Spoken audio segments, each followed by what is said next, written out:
U18 Hindi अध्याय 171 retreat को cover करना 5 अपडेट _1। पहली बार महुआ ने ताओवादी कानून और ताओवादी न्यायालय के अधिकार और महिमा का गहराई से अनुभव किया।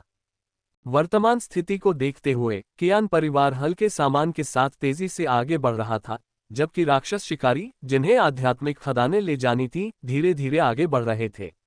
इस गति से वे तोंगशियान शहर पहुंचने से पहले ही कियान परिवार द्वारा पकड़े जा सकते थे। एल्डर यू ने कहा, हमें अपने रिट्रीट को कवर करने के लिए किसी की आवश्यकता है। यू चेंगई, मुशान और कुछ क्यूई रिफाइनिंग 9वें स्तर के राक्षस शिकारी आगे बढ़े। एल्डर यू ने थोड़ा सिर हिलाया और निर्देश दिया, समय आने पर कियान होंग और कियान झोंगशुआन शायद खुलकर हमला करेंगे। मैं उन्हें रोक लूंगा, तुम लोग अन्य कियान परिवार के साधकों को संभालो। पीछे हटे हुए लड़ो और लंबी लड़ाई में मत उलझो, बस उन्हें थोड़ी देर के लिए रोक देना ही काफी होगा। जो कुछ लोग पीछे रह गए थे, उन्होंने गंभीरता से सिर हिलाया। इस स्थिति में पीछे हटने का मतलब अनिवार्य रूप से कियान परिवार के घातक हमले का सामना करना होगा, और कुछ लोगों को कई लोगों का सामना करना पड़ रहा था। यह एक बहुत ही खतरनाक स्थिति थी। इसके अलावा कियान परिवार की ओर से 2 फाउंडेशन बिल्डिंग कल्टीवेटर्स के साथ, यदि समझौता टूट गया और उन्होंने हमला किया, और यदि एल्डर यू उनका सामना नहीं कर सके, तो पीछे हटने वाले शेष क्यूई रिफाइनिंग मॉन्स्टर हंटर्स खतरे में होंगे। महुआ ने कहा, मैं रुकूंगा और रिट्रीट को भी कवर करूंगा। एल्डर यू ने उसे घूरते हुए कहा, तुम जैसे बच्चे इस लड़ाई में क्यों शामिल हो रहे हो? घर जाओ। उसे कियान होंग और कियान झोंगशुआन से निपटना होगा और उसके पास महुआ की सुरक्षा का ध्यान रखने का समय नहीं होगा। मो शान ने भी महुआ के सिर पर थपथपाया और गर्मजोशी से कहा, वापस जाओ, तुम्हारी माँ घर पर तुम्हारा इंतजार कर रही है। उन्होंने ज्यादा कुछ नहीं कहा, लेकिन महुआ को पता था कि जो लोग पीछे हटने की प्रक्रिया को कवर करने के लिए रुके थे, वे पहले से ही सबसे बुरी स्थिति के लिए तैयार थे। भले ही वे सफलतापूर्वक पीछे हट गए हों, फिर भी यह उम्मीद थी कि कई मॉन्स्टर हंटर्स अपनी जान गंवा देंगे। कियान परिवार के साथ लड़ाई के दौरान कई राक्षस शिकारी पहले ही मारे जा चुके थे या घायल हो गए थे। अब जबकि आध्यात्मिक खदानें पूरी तरह से नष्ट हो चुकी थीं और वे अब तक टिकी हुई थीं, महुआ नहीं चाहता था कि किसी और को चोट पहुंचे या उसकी मृत्यु हो। चाहे वह मोशान हो, एल्डर यू हो, या अन्य मॉन्स्टर हंटर्स हो जिन्हें महुआ जानता था या नहीं, वह आशा करता था कि सभी एक साथ घर वापस जा सकें। महुआ ने तब एल्डर यू से कहा, मैं पीछे हटने को कवर करने के लिए संरचनाओं का उपयोग कर सकता हूं, इसलिए किसी को भी अपने जीवन को जोखिम में डालने की जरूरत नहीं है। एल्डर यू को महुआ की संरचनाओं पर विश्वास था। इस बार वे आध्यात्मिक खदानों की रक्षा करने और महुआ की संरचनाओं की बदौलत सफलतापूर्वक भागने में सक्षम थे, लेकिन कियान परिवार लगभग उन पर आक्रमण करने वाला था और समय कम था। एल्डर यू अभी भी चिंतित थे। समय बहुत कम है, ये संरचनाएं बनाने के लिए पर्याप्त नहीं होगा। चिंता मत करो, महुआ ने अपने शरीर पर उभरे हुए स्टोरेज बैग को थपथपाते हुए कहा, मैंने पहले से तैयारी कर रखी है। एल्डर यू ने बोलने के लिए अपना मुंह खोला, क्या अंदर सब संरचनाएं हैं? महुआ ने सिर हिलाया। बाकी लोग आश्चर्य से एक दूसरे को देखने लगे। उनमें से किसी को भी नहीं पता था कि महुआ ने कब ये संरचनाएं तैयार की थीं। क्या ये संरचनाएं उपयोगी हैं? एल्डर यू ने फिर पूछा। महुआ ने जवाब दिया, हमें मौत से लड़ने की जरूरत नहीं है, हमें बस उन्हें डराने के लिए संरचनाओं का उपयोग करने और थोड़ी देर के लिए देरी करने की जरूरत है, इतना ही काफी होगा। एल्डर यू ने एक पल के लिए सोचा और फिर सिर हिलाया, ठीक है, हम कुछ समय खरीदने के लिए संरचनाओं का उपयोग करेंगे। बाद में एल्डर यू ने मोशान को ढूंढा और फुसफुसाया, अगर स्थिति गंभीर हो जाती है तो आप महुआ को लेकर पहले चले जाइए। मोशान कुछ कहना चाहते थे, लेकिन एल्डर यू की अभिव्यक्ति कठोर हो गई, यह एक आदेश है। मोशान ने अपने होंठ भींच लिए और कुछ नहीं कहा, यद्यपि उसकी भौहें कसकर सिकुड़ी हुई थीं। इसके बाद एल्डर यू ने अपनी आवाज धीमी कर दी, उनका स्वर गंभीर था। महुआ की सुरक्षा किसी भी चीज से ज्यादा जरूरी है। हर हाल में सुनिश्चित करें कि वह सुरक्षित वापस आ जाए। मोशान आश्चर्यचकित हो गए और फिर गंभीरता से सिर हिलाया। इस बीच महुआ अपने स्टोरेज बैग में से सामान निकाल रहा था। उनमें से एक मोटा ढेर सभी पृथ्वी अग्नि संरचनाएं, जिसमें प्रथम श्रेणी के पृथ्वी अग्नि संरचना के 9 पैटर्न शामिल हैं। 7 पैटर्न वाली पृथ्वी अग्नि संरचना को कियान परिवार के पृथ्वी श्रृंखला के बख्तरबंद साधक ने तोड़ दिया था। महुआ ने किसी भी स्थिति से निपटने के लिए एक और उन्नत पृथ्वी अग्नि संरचना सीखी। पृथ्वी अग्नि संरचना प्रभावी थी, लेकिन संख्या में कम होने के कारण ज्यादा प्रभाव नहीं डाल सकी, वे युद्ध के परिणाम को बदल नहीं सके। इसलिए जब भी मोहुआ के पास समय होता, वो उन्हें निकाल लेता और अब तक उन्हें गुप्त रूप से सहेज कर रखता था, जिसके परिणामस्वरूप उसके पास प्रथम श्रेणी की पृथ्वी अग्नि संरचनाओं का एक मोटा ढेर जमा हो गया। मोहुआ ने पृथ्वी अग्नि संरचनाएं वितरित की। राक्षस शिकारियों ने एक संकरा पहाड़ी दर्रा चुना, पृथ्वी अग्नि संरचनाएं छिपे हुए कोनों में स्थापित की और उन्हें थोड़ा छिपा दिया ताकि कियान परिवार के साधक उन्हें आसानी से न पहचान सकें। जब सब कुछ तैयार हो गया तो 1 दर्जन या उससे अधिक राक्षस शिकारी जो पीछे हटने के लिए रुके थे, चट्टानों के पीछे छिप गए और कियान परिवार के साधकों के आने का इंतजार करने लगे। मोहुआ उनके साथ छिप गया। समय धीरे धीरे बीतता गया, सभी के चेहरों पर तनाव के भाव थे, उनका व्यवहार कुछ गंभीर था। ये देखकर मोहुआ ने अफसोस के साथ कहा, यह अफसोस की बात है कि अभी रात का समय नहीं है। एल्डर यू एक पल के लिए अचंभित रह गए, रात से क्या फर्क पड़ेगा? रात में जब पृथ्वी अग्नि संरचना एक धमाके के साथ फटती है तो यह आतिशबाजी की तरह होता है, देखने में बहुत सुंदर लगता है।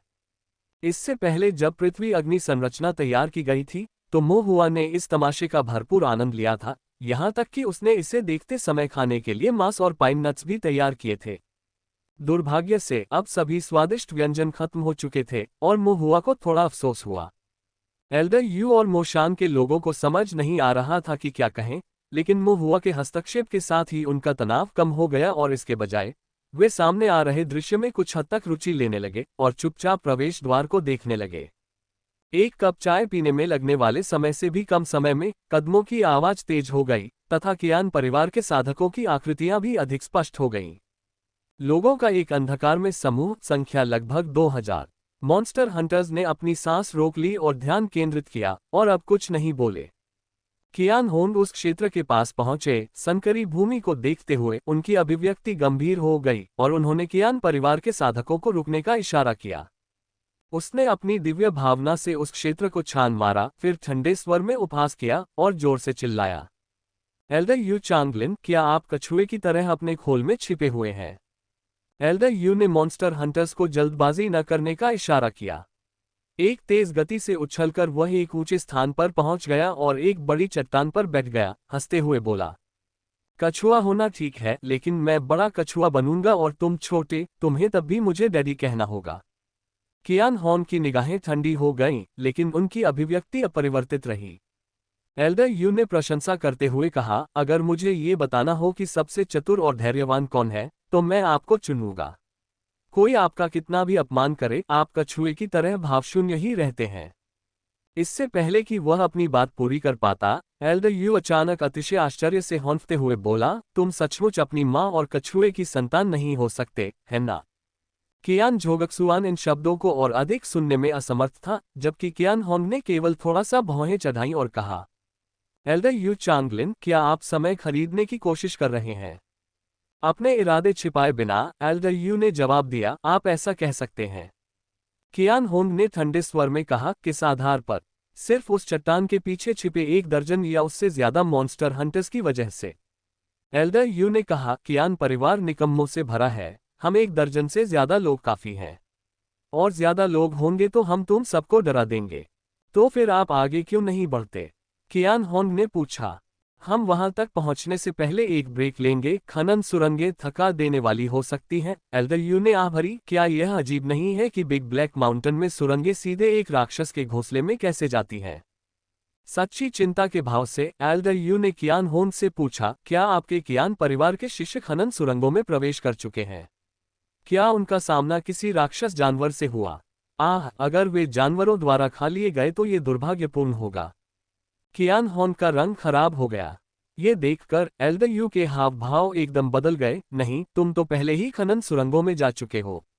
मुझे मत बताना कि तुम में से कुछ लोग पहले ही राक्षस जानवरों द्वारा खा लिए गए हैं। ऐसा नहीं हो सकता है ना? इसके तुरंत बाद एल्डर यू ने खेद व्यक्त किया, तुम इतने लापरवाह कैसे हो सकते हो? अगर मुझे पता होता तो मैं उन्हें सुरंगें खोदने के लिए नहीं कहता, वरना कियान परिवार से तुम में से कम लोग मरते। ये मेरी गलती है। दांत पीसते हुए कियान होंग बोला, बड़े साहब, अपनी अंतहीन बकवास बंद कीजिए। आप आखिर क्या कर रहे हैं? एल्डर यू शांत और संयमित रहे। कियान होंग ने सतर्क होकर ठंडे स्वर में पूछा, क्या आप कोई कदम उठाने जा रहे हैं या नहीं? एल्डर यू ने जवाब दिया, हमारे बीच समझौता हुआ था, है ना? अगर तुम कदम नहीं उठाओगे तो मैं भी नहीं उठाऊंगा। ठीक है, कियान होंग ने कहा, और फिर उसने कियान परिवार के साधकों को आगे बढ़ाना शुरू कर दिया। इससे कोई फर्क नहीं पड़ता कि एल्डर यू चांगलिन क्या चालें चल रहे थे, उन्हें जल्द ही पता चल जाएगा। कियान परिवार के साधक आगे बढ़ गए, एल्डर यू उदासीन रहे, उन्होंने किसी भी कार्रवाई का कोई संकेत नहीं दिया। आखिर यह बूढ़ा एल्डर यू चांगलिन क्या कर रहा है? जैसे ही कियान होंग संदेह से भर गया, एक विस्फोट की आवाज गूंज उठी, आग की लपटें हिंसक रूप से भड़क उठीं, जिसने कियान परिवार के साधकों की अग्रिम पंक्तियों को अपनी चपेट में ले लिया। इसके बाद सभी दिशाओं से चीखें उठने लगीं क्योंकि कियान परिवार के साधक इतने भयभीत थे कि आगे नहीं बढ़ सके। एक पल में कियान होंग समझ गया और मन ही मन कोसने से खुद को नहीं रोक सका। अरे, ये फिर से एक गठन है। चांगलिन मॉन्स्टर हंटर्स के पास इतने दुर्जय फॉर्मेशन मास्टर्स कब से आ गए? मुझे उनसे मिलने क्यों नहीं देते? कियान होंग ने ठंडे स्वर में कहा। एल्डर यू ने अनभिज्ञता प्रकट करते हुए कहा, कौन सा फॉर्मेशन मास्टर? मैंने तो कोई नहीं देखा। कियान होंग की पलकें झपक गईं, यह क्या है जो तुमने स्थापित किया है? एल्डर यू ने जवाब दिया, मुझे कैसे पता? मैं तो बस वहां से गुजर रहा था, मुझे नहीं पता जमीन पर क्या है। कियान होंग ने गुस्से से कहा, बड़े यू, मेरे साथ मूर्खता मत करो। एल्डर यू के चेहरे पर उदासीनता झलक रही थी। एल्डर कियान कछुआ, मेरे साथ दिखावा मत करो। कियान होंग अंदर ही अंदर उबल रहा था, लेकिन वह ये भी जानता था कि अब यू चांगलिन के साथ वाक्युद्ध करने का समय नहीं था। यू चांगलिन एक दिन और एक रात के लिए उसके साथ बहस करने में प्रसन्न होगा, जिसके बाद राक्षस शिकारी शहर में आध्यात्मिक खदानें ले आएंगे और कियान परिवार उन्हें रोकने में असमर्थ होगा। पृथ्वी अग्नि संरचना क्यूई शोधन क्षेत्र में साधकों के लिए घातक थी, लेकिन आधार स्थापना चरण में साधकों के लिए इसका खतरा बहुत कम था। तात्कालिकता को देखते हुए तथा विलंब करने का समय न होने के कारण कियान होंग के पास पृथ्वी अग्नि संरचना के स्थान का पता लगाने के लिए अपने सामने पहाड़ी रास्ते से आगे बढ़ने के अलावा कोई विकल्प नहीं था। जिस क्षण कियान होंग ने एक कदम आगे बढ़ाया, उसे अचानक ऐसा महसूस हुआ कि कोई उसे दिव्य दृष्टि से देख रहा है, और ऐसा प्रतीत हो रहा था कि वह उसे मार डालना चाहता है। कियान होंग को तुरंत ही चिंता का एहसास हुआ और उसने नाराजगी से ऊपर देखा। तुम क्या करने की कोशिश कर रहे हो, यू चांगलिन? एल्डर यू की निगाहें तेज थीं, लेकिन उनकी आवाज उदासीन थी, कुछ खास नहीं। कियान होंग की निगाहें सख्त हो गईं, क्या आप कोई कदम उठाने की योजना बना रहे हैं? एल्डर यू ने उदारता का दिखावा करते हुए अपने हाथ फैलाए, आपने मुझे कहाँ कदम उठाते देखा? कियान होंग ने घृणा से अपने दांत पीस लिए, तुमने अपनी दिव्य दृष्टि से मुझे हत्या के इरादे से देखा।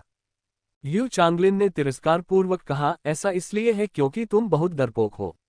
मैं हमेशा लोगों को ऐसे ही देखता हूं, अगर तुम डरे हुए हो तो ये तुम्हारी अपनी समस्या है। कियान होंग ने एल्डर यू की ठंडी निगाहों को देखा, लेकिन एल्डर यू अविचलित रहे। कियान झोगक्सुआन ने फुसफुसाते हुए कहा, ये बूढ़ा बस समय काट रहा है, परिवार प्रमुख, इसकी चालों में मत फंसो। कियान होंग को ये कैसे पता नहीं चला, फिर भी उसके पास कोई अच्छा समाधान नहीं था। कियान झोगक्सुआन ने आगे कहा, क्यों न आप स्वयं उदाहरण पेश करें और पृथ्वी अग्नि संरचना का पता लगाएं। मैं आपके लिए काम कर दूंगा। कियान होंग ने उसे ठंडी निगाह से देखा, एल्डर कियान खुद उदाहरण क्यों नहीं पेश आते और मुझे ढकने का काम करने देते? कियान झोगक्सुआन के चेहरे पर शर्म के भाव उभर आए, परिवार प्रमुख, क्या आप भूल गए? इस मामले के आप पूरी तरह से प्रभारी हैं। मुझे पहले भी बार बार हार और भारी नुकसान का सामना करना पड़ा है, और अब मैं हस्तक्षेप करने का अधिकार खो चुका हूं। कियान होंग ने बेशर्म होने के लिए अपने दिल में कियान झोगक्सुआन को कोसा। उसे इस बात का कोई अंदाजा नहीं था कि यू चांगलिन ने क्या जाल बिछाया है, और अगर वह इसकी जांच करने जाता तो रास्ते में ही एक गुप्त हमले में उसकी मौत हो सकती थी या वह गंभीर रूप से घायल हो सकता था। फिर अगर कियान झोगक्सुआन बचाव के लिए आया तो न केवल उसका पुण्य होगा, बल्कि कियान होंग भी उसका एहसान मानेगा। कियान झोगक्सुआन भी उम्मीद कर रहा था कि यू चांगलिन द्वारा कियान होंग पर चुपके से हमला किया जाएगा। मौत जरूरी नहीं थी, मौत के करीब भी काम चल जाएगा, यहां तक कि गंभीर चोटें भी काफी होंगी। दोनों व्यक्तियों के अपने अपने हिसाब थे और दोनों ही हिचकिचा रहे थे। तभी कियान जुआंग आगे बढ़ा और सलाम किया, क्या मुझे कोशिश करने की अनुमति दी जा सकती है? कियान जुआंग का स्वर सम्मानजनक था, लेकिन उसकी अभिव्यक्ति में उत्साह छिपाना मुश्किल था। उसके चमकने का क्षण आ गया था। वह पृथ्वी अग्नि संरचना से अच्छी तरह परिचित था। उसे इससे बहुत नुकसान हुआ था, लेकिन उसने पहले भी सफलतापूर्वक इसका उल्लंघन किया था। यद्यपि पिछली बार पृथ्वी अग्नि संरचना को भंग करने में उसे भारी कीमत चुकानी पड़ी थी तथा इसे एक बड़े अवगुण के रूप में दर्ज किया गया था, फिर भी इस अवसर को यदि अच्छी तरह से भुनाया जाए तो संभवतः वह अवगुण एक महान पुण्य में बदल सकता है। कियान होंग ने भौहें चढ़ाईं, क्या आपके पास कोई तरीका है? कियान जुआंग ने उत्तर दिया, परिवार के मुखिया को रिपोर्ट करते हुए, इस शिष्य ने एक बार इस पृथ्वी अग्नि संरचना को तोड़ दिया है। क्या एक क्यूई शोधन साधक इसे तोड़ सकता है? वास्तव में? कियान होंग ने उत्सुकता से कहा, चलो इसे सुनते हैं। कियान जुआंग ने पृथ्वी अग्नि संरचना को तोड़ने का अपना पिछला तरीका बताया। सुनने के बाद कियान होंग ने एक पल सोचा और सिर हिलाया, इसमें कुछ तो दम है। कियान जुआंग की अभिव्यक्ति उज्ज्वल हो गई। कियान होंग ने निर्देश दिया, मेरे पास लोहे के कवच के लगभग 1 दर्जन सेट हैं। पृथ्वी श्रृंखला आध्यात्मिक मूल वाले साधकों का चयन करें, जितनी जल्दी हो सके उतना अच्छा। अगर यह सफल रहा तो मैं आपको बहुत बड़ा पुण्य दूंगा। बैकवोट। कियान जुआंग बहुत खुश हुआ और बोला, हाँ, शीघ्र ही। कियान परिवार के साधकों में से पृथ्वी श्रेणी आध्यात्मिक मूलों वाले, शरीर शोधन में कुशल, मोटी चमड़ी वाले और मजबूत ची शोधन के 9वें स्तर के 1 दर्जन साधकों का चयन किया गया। उन्होंने लोहे का कवच पहन लिया और कियान जुआंग के निर्देशानुसार फैलना शुरू कर दिया। धीरे धीरे आगे बढ़ते हुए पर्वत पथ के भीतर सभी पृथ्वी अग्नि संरचनाओं को सक्रिय करने और साफ करने का प्रयास किया। कियान जुआंग आत्मविश्वास से भरपूर था, क्योंकि उसने पहले भी इस पद्धति का परीक्षण किया था और उसे 90% सफलता मिली थी तथा उसे पूरा विश्वास था कि कुछ भी गलत नहीं होगा। जब तक वे सभी पृथ्वी अग्नि संरचनाओं को साफ कर देंगे, आगे का रास्ता खुला रहेगा। राक्षस शिकारी फंस जाएंगे और उनके पास बाहर निकलने का कोई रास्ता नहीं होगा, और यही उनकी बड़ी उपलब्धि होगी। यही तो कियान जुआंग सोच रहा था। हालांकि जैसे ही पहली पृथ्वी अग्नि संरचना में विस्फोट हुआ, कियान जुआंग की योजना टुकड़े टुकड़े हो गई। एक जोरदार विस्फोट के साथ लाल रंग की लपटें चमकने लगीं तथा धुआं उठने लगा तथा तीव्र आध्यात्मिक शक्ति गूंजने लगी।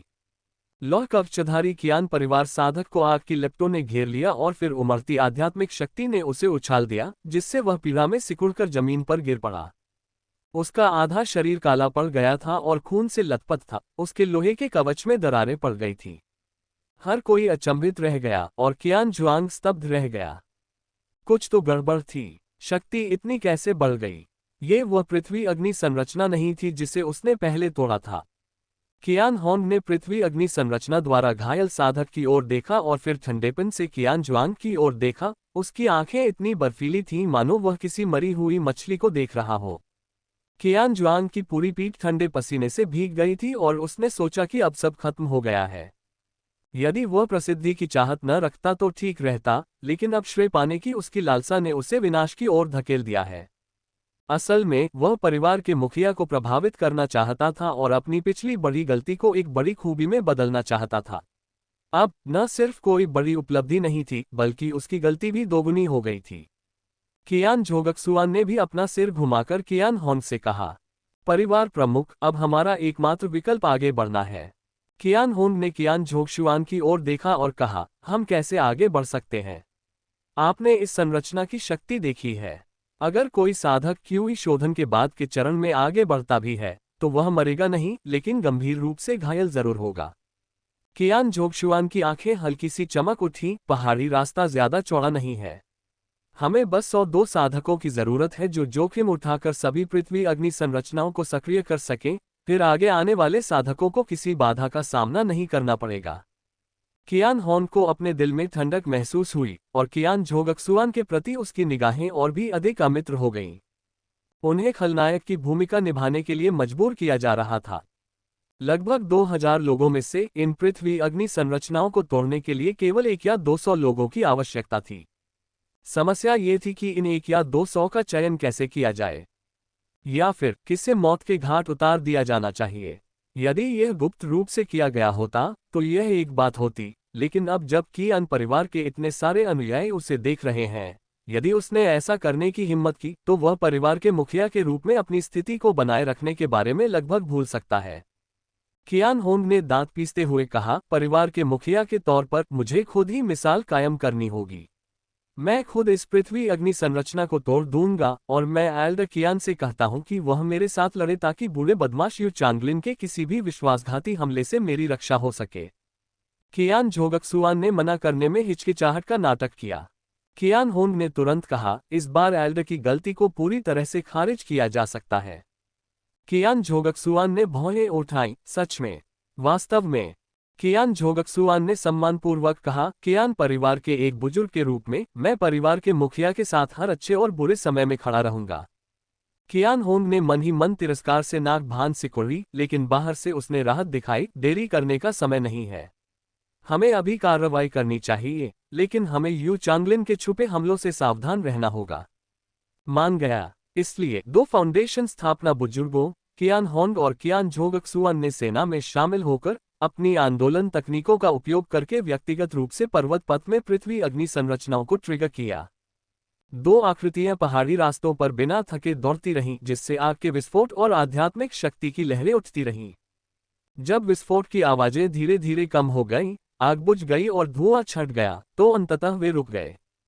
तब तक दोनों आदमी दयनीय हालत में थे, उनके कपड़े फटे हुए थे, चेहरे कालिक से सने हुए थे। हालांकि उनके शरीर पर खून के धब्बे नहीं थे, लेकिन आध्यात्मिक शक्ति के कंपन से उनके अंदरूनी अंग दर्द कर रहे थे और उन्हें खून की उल्टी करने की इच्छा को बलपूर्वक दबाना पड़ा। यहां तक कि फाउंडेशन बिल्डिंग कल्टीवेटर्स के लिए भी प्रथम श्रेणी के पृथ्वी अग्नि संरचना में स्नान करना बहुत मुश्किल था। कियान होंग ने अपने पूरे जीवन में कभी ऐसा अपमान महसूस नहीं किया था। कियान परिवार के मुखिया के रूप में उन्हें हमेशा सम्मान और आदर प्राप्त था, उनका आचरण प्रभावशाली था। लेकिन अब उन्हें क्यूई शोधन शिष्यों के एक समूह के लिए पृथ्वी अग्नि संरचना के बीच से रास्ता साफ करने के लिए मजबूर होना पड़ा और अंततः वे अस्त व्यस्त और दयनीय स्थिति में पहुंच गए। ऐसा प्रतीत हो रहा था कि यह उपस्थिति उसकी अयोग्यता को प्रदर्शित कर रही थी, जिससे वह पूरी तरह से अपमानित महसूस कर रहा था। कियान जोगक्सुआन को भी अपमानित महसूस हुआ, लेकिन क्योंकि कियान होंग उसके ठीक बगल में था और भी अधिक अपमानित दिख रहा था, उसे अचानक इतना अपमानित महसूस नहीं हुआ। कियान होंग खांसने लगा और अपने गले में चढ़े ताज़ा खून को बलपूर्वक निगलने लगा और अपने पीछे खड़े कियान परिवार के साधकों से गुस्से से बोला, तुम किसका इंतजार कर रहे हो? अभी उनका पीछा करो। ये सुनकर कियान परिवार के साधक अंततः उसका पीछा करने निकल पड़े। कियान होंग ने राहत की सांस ली ही थी कि अचानक उसे पीछे से एक जबरदस्त ताकत आती हुई महसूस हुई। उसकी रीढ़ में एक सिहरन दौड़ गई और वह पलटकर जोर से हथेलियां टकराने लगा। जब 2 आधार स्थापना साधकों की आध्यात्मिक शक्ति आपस में टकराई तो तुरंत एक प्रचंड आघात तरंग उत्पन्न हुई। कियान होंग का हाथ सुन्न हो गया, प्रतिद्वंद्वी की आध्यात्मिक शक्ति उसकी हथेली में घुस गई थी, जिससे एक चुभने वाला दर्द हो रहा था। कियान होंग 4-5 कदम पीछे हटकर रुक गया। कियान परिवार के साधकों ने गड़बड़ी को महसूस किया, वे वहीं रुक गए और कियान होंग की ओर देखने लगे। कियान होंग जोर से चिल्लाया, राक्षस शिकारी के पीछे जाओ, आत्मा के पत्थरों को काट दो, उन्हें भागने मत दो। कियान परिवार के साधक एक क्षण के लिए रुके, फिर उठे और पहाड़ी रास्ते को पार कर पीछा जारी रखा। कियान होंग की निगाहें बर्फीली थी जब उसने उस व्यक्ति की ओर देखा जिसने उस पर घात लगाया था और कहा, यू चांगलिन, तुम बहुत बेशर्म हो, छिपकर हमला कर रहे हो। ये कैसा छुपकर हमला? एल्डर यू सचमुच हैरान दिखे। मैं तो बस आपके कंधे पर हाथ रखकर आपको बधाई देना चाहता था, लेकिन आपने तो मुझे हथेली से ही मार दिया। दूसरों को अपने ही घटिया मानकों से आंकते हो। सच में बेशर्म तो आप ही हो।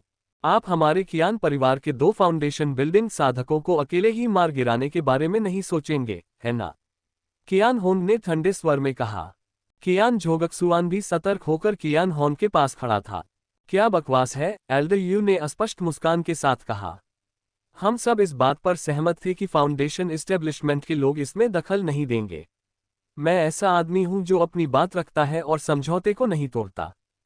कियान होंग ने एल्डर यू के इरादों को समझ लिया और उपहास किया। भले ही आप हम दोनों फाउंडेशन बिल्डिंग साधकों को रोक लें, एक बार जब मेरे कियान परिवार के साधक आपको पकड़ लेंगे तो आप पंख होने के बावजूद भी बच नहीं पाएंगे। खैर, ये तो देखना बाकी है, एल्डर यू ने एक ऐसी मुस्कान के साथ कहा जो असल में मुस्कान नहीं थी। जब आप मिलेंगे तब इस बारे में बात करेंगे। इस बीच कुछ ही दूरी पर मोहुआ लगभग 1 दर्जन मॉन्स्टर हंटर्स को प्रथम श्रेणी की पृथ्वी अग्नि संरचना स्थापित करने का निर्देश दे रहा था। मोहुआ ने पृथ्वी अग्नि संरचना का पूरा उपयोग एक बार में नहीं किया था, बल्कि कुछ को आरक्षित रखा था। हमेशा अपनी आस्तीन में एक इक्का रखें, यही बात एल्डर यू ने उसे सिखाई थी। उन्होंने जो पृथ्वी अग्नि संरचना स्थापित की थी, उसने कियान परिवार की मुख्य सेनाओं को अवरुद्ध कर दिया था और कियान परिवार के फाउंडेशन बिल्डिंग साधकों की हालत खराब कर दी थी, जिससे एल्डर यू उन्हें अधिक आसानी से रोक सके। वर्तमान पृथ्वी अग्नि संरचना का उद्देश्य उन्हें डराना, उन्हें लापरवाही से आगे बढ़ने से रोकना और उनकी प्रगति में देरी करना था। पहले पृथ्वी अग्नि संरचना का अनुभव करने के बाद कियान परिवार के साधकों को इसकी शक्ति का ज्ञान हो गया, और एक प्रथम श्रेणी की पृथ्वी अग्नि संरचना जो आधार निर्माण साधकों को घायल कर सकती थी, कियान परिवार के इन क्यूई शोधन क्षेत्र साधकों के साहस को ठंडा करने के लिए पर्याप्त थी। 1 दर्जन से अधिक राक्षस शिकारी, जिन्हें पीछे हटने की जिम्मेदारी सौंपी गई थी, कियान परिवार के अपरिहार्य मार्ग पर पृथ्वी अग्नि संरचनाएं स्थापित कर रहे थे। जल मार्ग के कदम का उपयोग करते हुए मोहुआ दौड़ता हुआ, भूभाग का सर्वेक्षण करता हुआ तथा संरचना को दफनाने के लिए उपयुक्त स्थानों की तलाश करता हुआ मोशान उसके पीछे पीछे चल रहा था। पीछा कर रहे कियान परिवार के साधकों ने शीघ्र ही एक और पृथ्वी अग्नि संरचना प्रारंभ कर दी। आग की लपटें भड़क उठी, आध्यात्मिक शक्ति उमड़ पड़ी और विस्फोट के बीच साधकों की चीखें गूंजने लगीं। पृथ्वी पर अभी भी अग्नि संरचनाएं कैसे हो सकती हैं? कियान परिवार के साधक सशंकित और भयभीत थे, क्योंकि वे वहीं रुक गए थे। कुछ प्रमुख साधकों ने या तो दूसरों को डांटा या कुछ शब्दों से उन्हें प्रलोभन दिया, और समूह हिचकिचाते हुए आगे बढ़ता रहा। लेकिन वे अभी ज्यादा दूर नहीं गए थे कि एक और विस्फोट की आवाज सुनाई दी। कियान परिवार के साधक फिर से भय और भ्रम में रुक गए। अपने मनोबल को बढ़ाने के लिए कुछ देर रुकने के बाद उन्होंने पीछा जारी रखा, लेकिन जल्द ही उन्होंने एक और पृथ्वी अग्नि समूह को सक्रिय कर दिया। और इस प्रकार रास्ते में अचानक आग की लपटें उठने लगीं तथा कियान परिवार के साधकों को ज्यादा चोटें नहीं आईं, लेकिन उनके हृदय में जो पीड़ा उन्होंने सहन की वह अत्यंत कष्टदायक थी। आखिरकार कोई नहीं जानता था कि अगला विस्फोट कहाँ होगा या अगला शिकार कौन होगा। उनके दिलों में झिझक के साथ उनके कदम अनिवार्य रूप से धीमे हो गए। हर कदम भय के साथ उठाया गया और प्रत्येक कदम पूरा होने पर आपदा से बाल बाल बचने की राहत की भावना महसूस हुई। धीरे धीरे सभी कियान परिवार साधकों में पृथ्वी अग्नि संरचना के प्रति भय उत्पन्न हो गया और उनकी गति काफी धीमी हो गई। कियान ज्वांग और कुछ अन्य लोगों ने उन्हें प्रेरित करने या धमकाने की कोशिश की, लेकिन ये सब व्यर्थ था। इसलिए वे आगे बढ़ते रहे, रुकते और चलते रहे, उनकी प्रगति धीमी थी। जब तक कियान परिवार के साधकों को अंततः मॉन्स्टर हंटर्स के बड़े समूह की दूर से झलक मिली, तब तक मॉन्स्टर हंटर्स अपने भंडारण बैग और आत्मा पत्थरों से भरे बक्से के साथ बिग ब्लैक माउंटेन छोड़ चुके थे। जब तक कियान परिवार के साधक बड़े काले पर्वत से बाहर निकले, तब तक राक्षस शिकारी क्रमिक रूप से तोंगशियान शहर में प्रवेश कर चुके थे। मोहुआ मॉन्स्टर हंटर्स की टीम के पीछे पीछे शहर में सबसे अंत में प्रवेश कर रहा था। उसके सामने तोंगशियान शहर का भव्य प्रवेश द्वार था और उसके पीछे कियान परिवार के साधक तीव्र गति से उसका पीछा कर रहे थे। मोहुआ ने राहत की सांस ली। इतनी लंबी और अराजक लड़ाई और गतिरोध के बाद आखिरकार उन्होंने आध्यात्मिक खदानों को सफलतापूर्वक काट लिया था और कियान परिवार का पीछा छोड़कर सुरक्षित बच निकले थे। राक्षस शिकारी पहले ही तोंगशियान शहर में प्रवेश कर चुके थे। कियान परिवार चाहे कितना भी चिंतित क्यों न हो, अब वे असहाय थे। जब मोहुआ को होश आया तो उसने महसूस किया कि एल्डर यू पहले से ही उसके पास खड़ा था। एल्डर यू के कपड़े कई जगह से फटे हुए थे और उन्होंने बहुत सारी आध्यात्मिक शक्ति खर्च कर दी थी। उन्होंने मोहुआ को घूरा और ये देखकर कि उन्हें कोई चोट नहीं आई है, आखिरकार थोड़ा शांत हुए। उसी समय कियान होंग और कियान झोगक्सुआन भी आ गए। यू चांगलिन द्वारा पूरे रास्ते में विलंब किए जाने के कारण वे कुछ थके हुए लग रहे थे, लेकिन उनके लिए जो स्वीकार करना उससे भी अधिक कठिन था, वह था उनकी आंखों के सामने का दृश्य। राक्षस शिकारी भंडारण बैग से सजे हुए थे और दो दो करके भंडारण बक्से लेकर सुरक्षित और खुले तौर पर टोंगशियान शहर में चल रहे थे। उन भंडारण बैग और बक्सों में स्पिरिट स्टोन्स थे, नव खनन आत्मा पत्थर। वे कियान परिवार से संबंधित थे। कियान होंग क्रोध से उबल रहा था।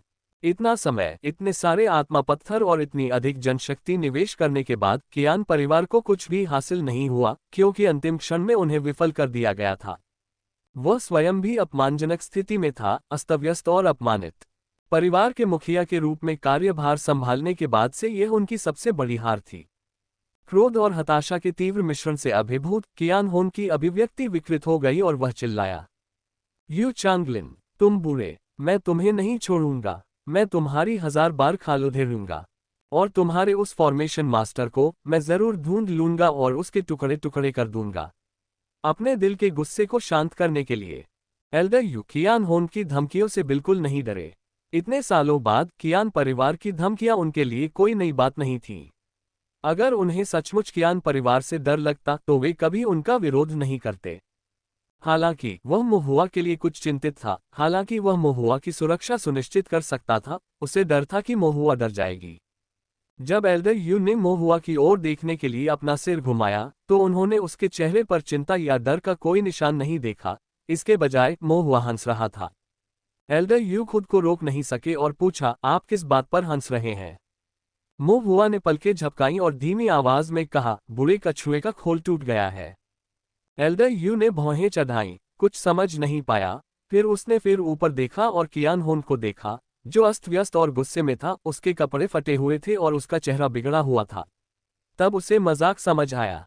कियान होन, जो हमेशा अपनी भावनाओं को छुपाए रखता था, अब पूरी तरह से अपना संयम खो बैठा था। गुस्से से बेतरतीब और विकृत, वह किसी मछुआरी की तरह जोर जोर से गालियां बक रहा था। इतने लंबे समय तक कियान होन के साथ काम करने के बाद एल्डर यू ने उसे कभी भी इतनी अव्यवस्थित स्थिति में नहीं देखा था। एल्डर यू भी जोर से हंसने से खुद को नहीं रोक सके। फिर उन्होंने कियान होन पर चिल्लाते हुए कहा, कियान होन, बुरे कछुए, अब तो तुम्हारा खोल टूट गया है। अब तो तुम अपना सिर अंदर करके घर की ओर चल पड़ो, यहां और शर्मिंदा मत हो। एल्डर यू ने फिर से कियान होन को जोर से कोसा। भावनात्मक रूप से अस्थिर कियान होन अब खुद को रोक नहीं पाया और ऐसा लग रहा था जैसे वह परिणामों की परवाह किए बिना ही भड़क उठेगा। तभी ताओवादी दरबार से साधक वहां पहुंच गए। एल्डर यू ने किसी को ताओवादी न्यायालय को पहले से सूचित करने को कहा, क्योंकि उन्हें डर था कि कियान परिवार लापरवाह हो जाएगा। ताओवादी दरबार के लगभग 10 लोगों का नेतृत्व सर्वोच्च दरबारी नेता, उप दरबार नेता और कई पर्यवेक्षकों द्वारा किया जा रहा था। झांग लैन भी उनमें से एक था। ताओवादी न्यायालय के हस्तक्षेप से मामला सुलझ गया। कियान होन केवल नाराजगी से कियान परिवार के शिष्यों को दूर ले जा सका। उसके चेहरे पर द्वेष था, मानो वह इस मामले को यहीं खत्म करने का कोई इरादा नहीं रखता था। उसकी आंखें ठंडी थीं जब उसने एल्डर यू को देखा। फिर मोहुआ से गुजरकर दूसरे मॉन्स्टर हंटर्स पर नजर पड़ी। वह लगातार अपने मन में अटकलें लगा रहा था। राक्षस शिकारियों में से वह कौन सा फॉर्मेशन मास्टर था जिसने उसे इतना कष्ट दिया था? वहां उपस्थित सभी मॉन्स्टर हंटर्स संदिग्ध थे, लेकिन मोहुआ, जो किशोरावस्था में था, वह पहला व्यक्ति था जिसे उसने बाहर रखा। कियान होन के मन में एक फॉर्मेशन मास्टर जो प्रथम श्रेणी का फॉर्मेशन तैयार करने में सक्षम है, यदि उसके बाल सफेद नहीं हैं, तो कम से कम वह अपनी आयु से अधिक का होगा और उसकी साधना क्यूई शोधन के 9वें स्तर से कम नहीं होगी। उम्र और संस्कार दोनों के लिहाज से मोहुआ अभी उनके ध्यान के लायक नहीं थी। ये देखकर कि कियान होन की निगाहें मोहुआ पर नहीं टिकी, एल्डर यू ने परवाह नहीं की और उसे अनुमान लगाने दिया। अंदाजा लगाओ। अगर तुम इसका अंदाजा लगा पाए तो मैं कसम खाता हूं कि अब से मैं लोगों के साथ शिष्टता से पेश आऊंगा और जिंदगी में कभी गाली नहीं दूंगा। एल्डर यू ने मन ही मन कहा। कियान होन को अंदाजा हो या न हो, ये तो छोड़िए। अब जब उसे पता था कि मोहुआ पहली श्रेणी की संरचना बना सकता है, तब भी उसे यह एक सपने जैसा लग रहा था। अगर मोहुआ ने बार बार उसकी आंखों के सामने संरचनाएं न बनाई होती तो वह शायद ही इस पर यकीन कर पाता। किशोरावस्था में एक फॉर्मेशन मास्टर होना अकल्पनीय था। यहां तक कि अगर कियान होन ने अपना दिमाग भी लगाया तो भी वह इसका अनुमान नहीं लगा पाएगा।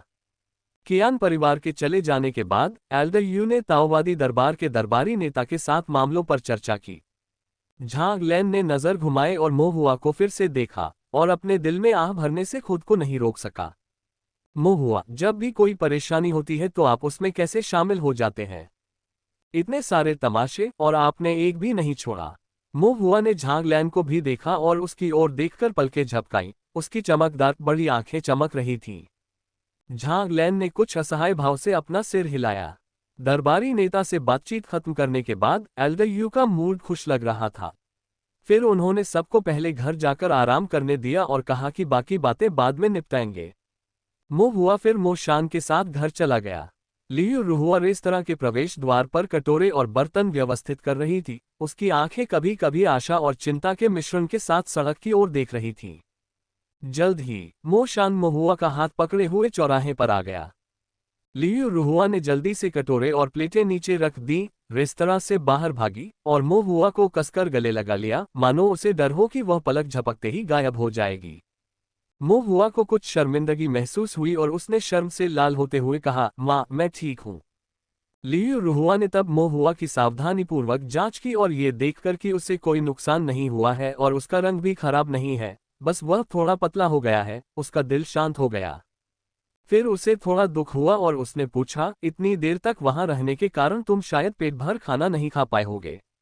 क्या तुमने माँ द्वारा बनाया गया सारा खाना खा लिया? महुआ ने अपने खाली स्टोरेज बैग को थपथपाया, सब खत्म हो गया। लियू रुहुआ ने फिर सिर हिलाया, तुम जवान हो, तुम्हें ज्यादा खाने की जरूरत है। महुआ ने सहमति व्यक्त की। लियू रुहुआ ने महुआ पर एक और सावधानीपूर्वक नजर डाली और फिर मुस्कुराते हुए धीरे से बोली, भूख लगी है ना? माँ ने तुम्हारे लिए बहुत स्वादिष्ट खाना बनाया है। महुआ की आंखें चमक उठीं और वह स्पष्ट आवाज में बोली, माँ सबसे अच्छी है। लियू रुहुआ की मुस्कान फूल की तरह खिल उठी जब वह महुआ को रेस्तरां में ले गई।